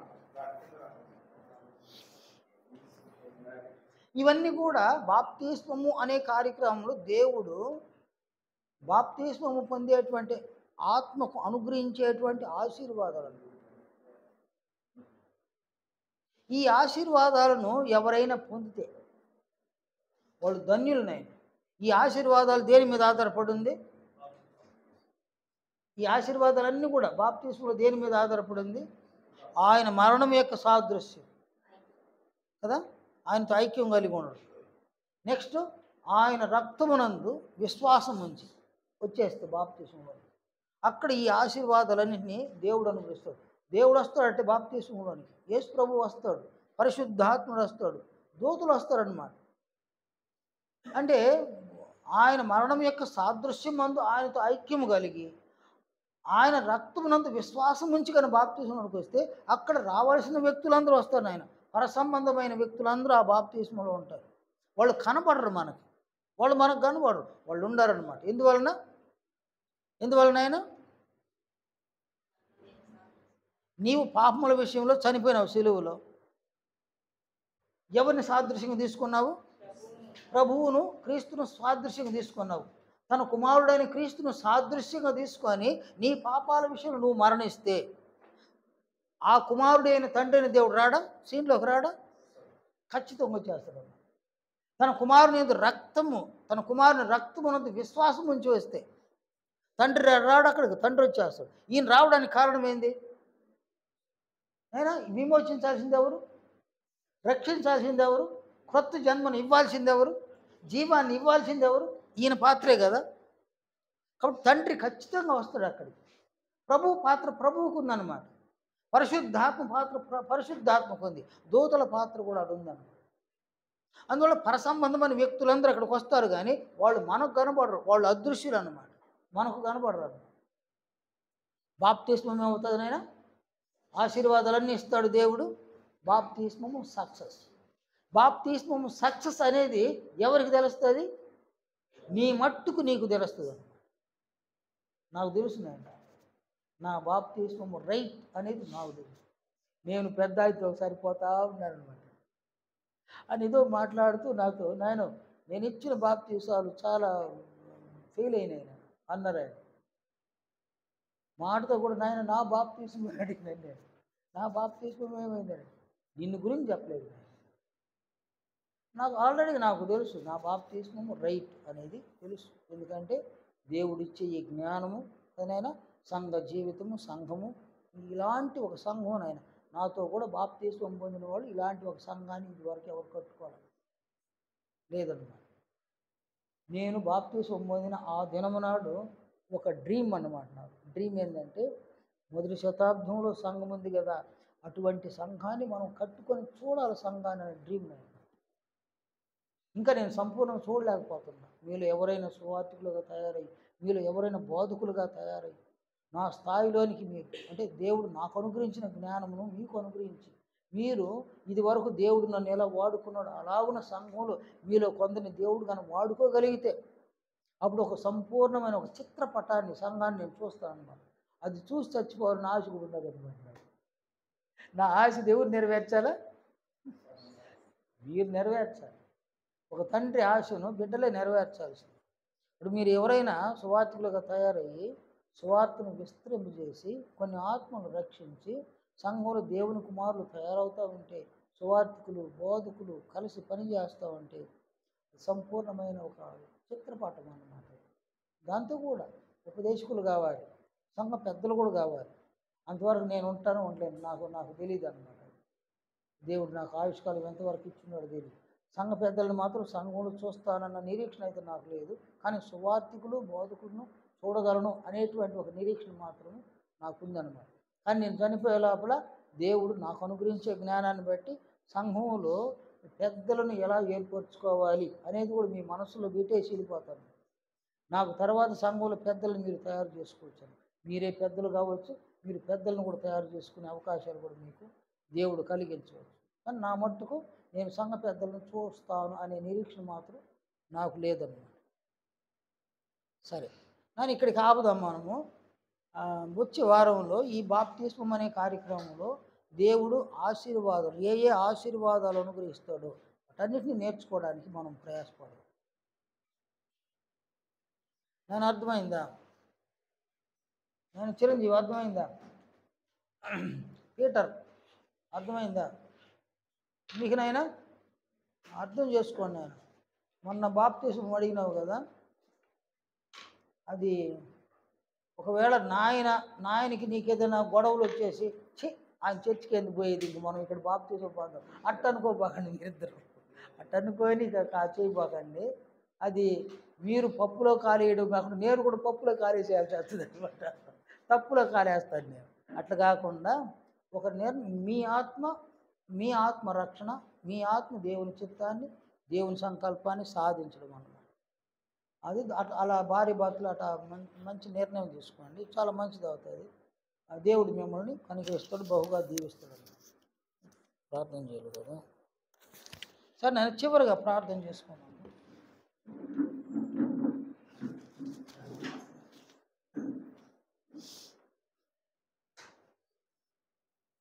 మిక్కిలిగా మమ్మల్ని కనికరిస్తూ ఉన్న పరమందున్న మా తండ్రి, మీ పరిశుద్ధ నామమునకు ఈ సమయమందు మేమందరమును మీకు స్తుతులు స్తోత్రములు చెల్లిస్తున్నాం తండ్రి.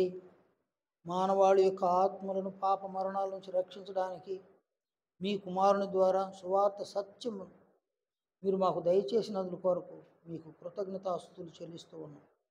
ఏ సువార్త ద్వారా మా ఆత్మలను మీరు రక్షించినారు, అదే సువార్తను ప్రకటించే విధంగా సంఘంలో సువార్థికులు తయారగుటకు మీరు కనికరించి ఉండగా, చేరి వచ్చినటువంటి బిడ్డలు సువార్థికులుగా తయారగు విషయంలో మీ కనికరాన్ని పొందినట్లుగా ప్రతి బిడ్డను దీవించమని ప్రార్థిస్తూ ఉన్నాం తండ్రి. మొదటి శతాబ్దంలో ప్రభు అయిన అపోస్తలులైన సువార్త సత్యమును ఏ స్థాయిలో వారు ప్రకటించినారు, ఏ భావములతో ప్రకటించినారు, అదే భావాలతో నేడు నేర్చుకునే గొప్ప భాగ్యాన్ని మీరు మాకు దయచేసి ఉన్నందున ప్రతి బిడ్డ కూడా ఈ సంగతులను సంపూర్ణంగా నేర్చుకునే విధంగా, ఈ సంగతుల పట్ల ఆసక్తి కలిగి, ఈ సంగతులను ప్రేమించి, ఈ సంగతులను హృదయంలో మనసులో చేర్చుకునే విధంగా ప్రతి బిడ్డను కనికరించమని ప్రార్థిస్తూ ఉన్నాం తండ్రి. సంఘాన్ని మీరు కనికరించి ఉండగా ఈ సంఘంలో అనేక మంది ప్రభువు లాంటి కుమారులు తయారయ్యే అవకాశాన్ని మీరు దయచేసి ఉన్నందున ప్రభు యొక్క మహిమను మేము పొందుటకు, ప్రభు యొక్క జీవితాన్ని మేము జీవించడానికి మరింత కనికరాన్ని చూపించి ప్రభు యొక్క జీవితం పట్ల విశ్వాసమును మాకు దయచేయమని ప్రార్థిస్తూ ఉన్నాం. సంఘములో ఉన్న ప్రతి బిడ్డను మీరు ఈ ఏర్పాట్లో ఉంచున్నందున తండ్రి, మీరు మమ్మల్ని పిలిచిన పిలుపును, మా కొరకు చేసిన ఏర్పాటును మేము నిర్లక్ష్యం చేయకుండా తిరిగి మీరు మమ్మల్ని పిలుస్తూ ఉండగా మీ పిలుపునకు మేము విధేయుల మగుటకు ప్రభు యొక్క మహిమను పొందులాగున మరింత మమ్మల్ని కనికరించమని ప్రార్థిస్తూ ఉన్నాం తండ్రి. సంఘాన్ని కనికరించండి, సంఘ కార్యక్రమాలను కనికరించండి, సంఘంలో ఉన్న ప్రతి బిడ్డను కనికరించండి ఆయన. ప్రతి బిడ్డ ఆత్మ సంబంధమైన ఈ జీవితాన్ని ప్రభువుతో కలిసి, అపోస్తులతో కలిసి మేమందరమును జీవించి మీకు మహిమను, ఘనతను, కీర్తిని కలుగు చేసే విధంగా కృప చూపించమని ప్రార్థిస్తున్నాం. మా అవసరాలు మీకు తెలుస్తుంది, అవసరాలలో సహాయం దయచేయమని ప్రార్థిస్తున్నాం. ఆయా కుటుంబాలను కనికరించండి, కుటుంబాలలో సమాధానాన్ని దయచేయండి. ప్రతి బిడ్డ ఈ కార్యక్రమానికి తరువాత వారి వారి కుటుంబాలకు ప్రయాణించబోతుండగా ప్రయాణం అంతట్లో క్షేమాన్ని దయచేసి వారి వారి గృహాలకు చేర్చగలరని ప్రార్థిస్తున్నాం. మా ప్రార్థన మన్నించమని తిరిగి మీ సముఖంలోకి మేము చేరి వచ్చేంత వరకు మాలో ప్రతి ఒక్కరికి క్షేమమును, భద్రతను, ఆరోగ్యమును దయచేయమని ప్రభు అయిన క్రీస్తు యేసు పరిశుద్ధ నామమున ప్రార్థిస్తున్నాము తండ్రి.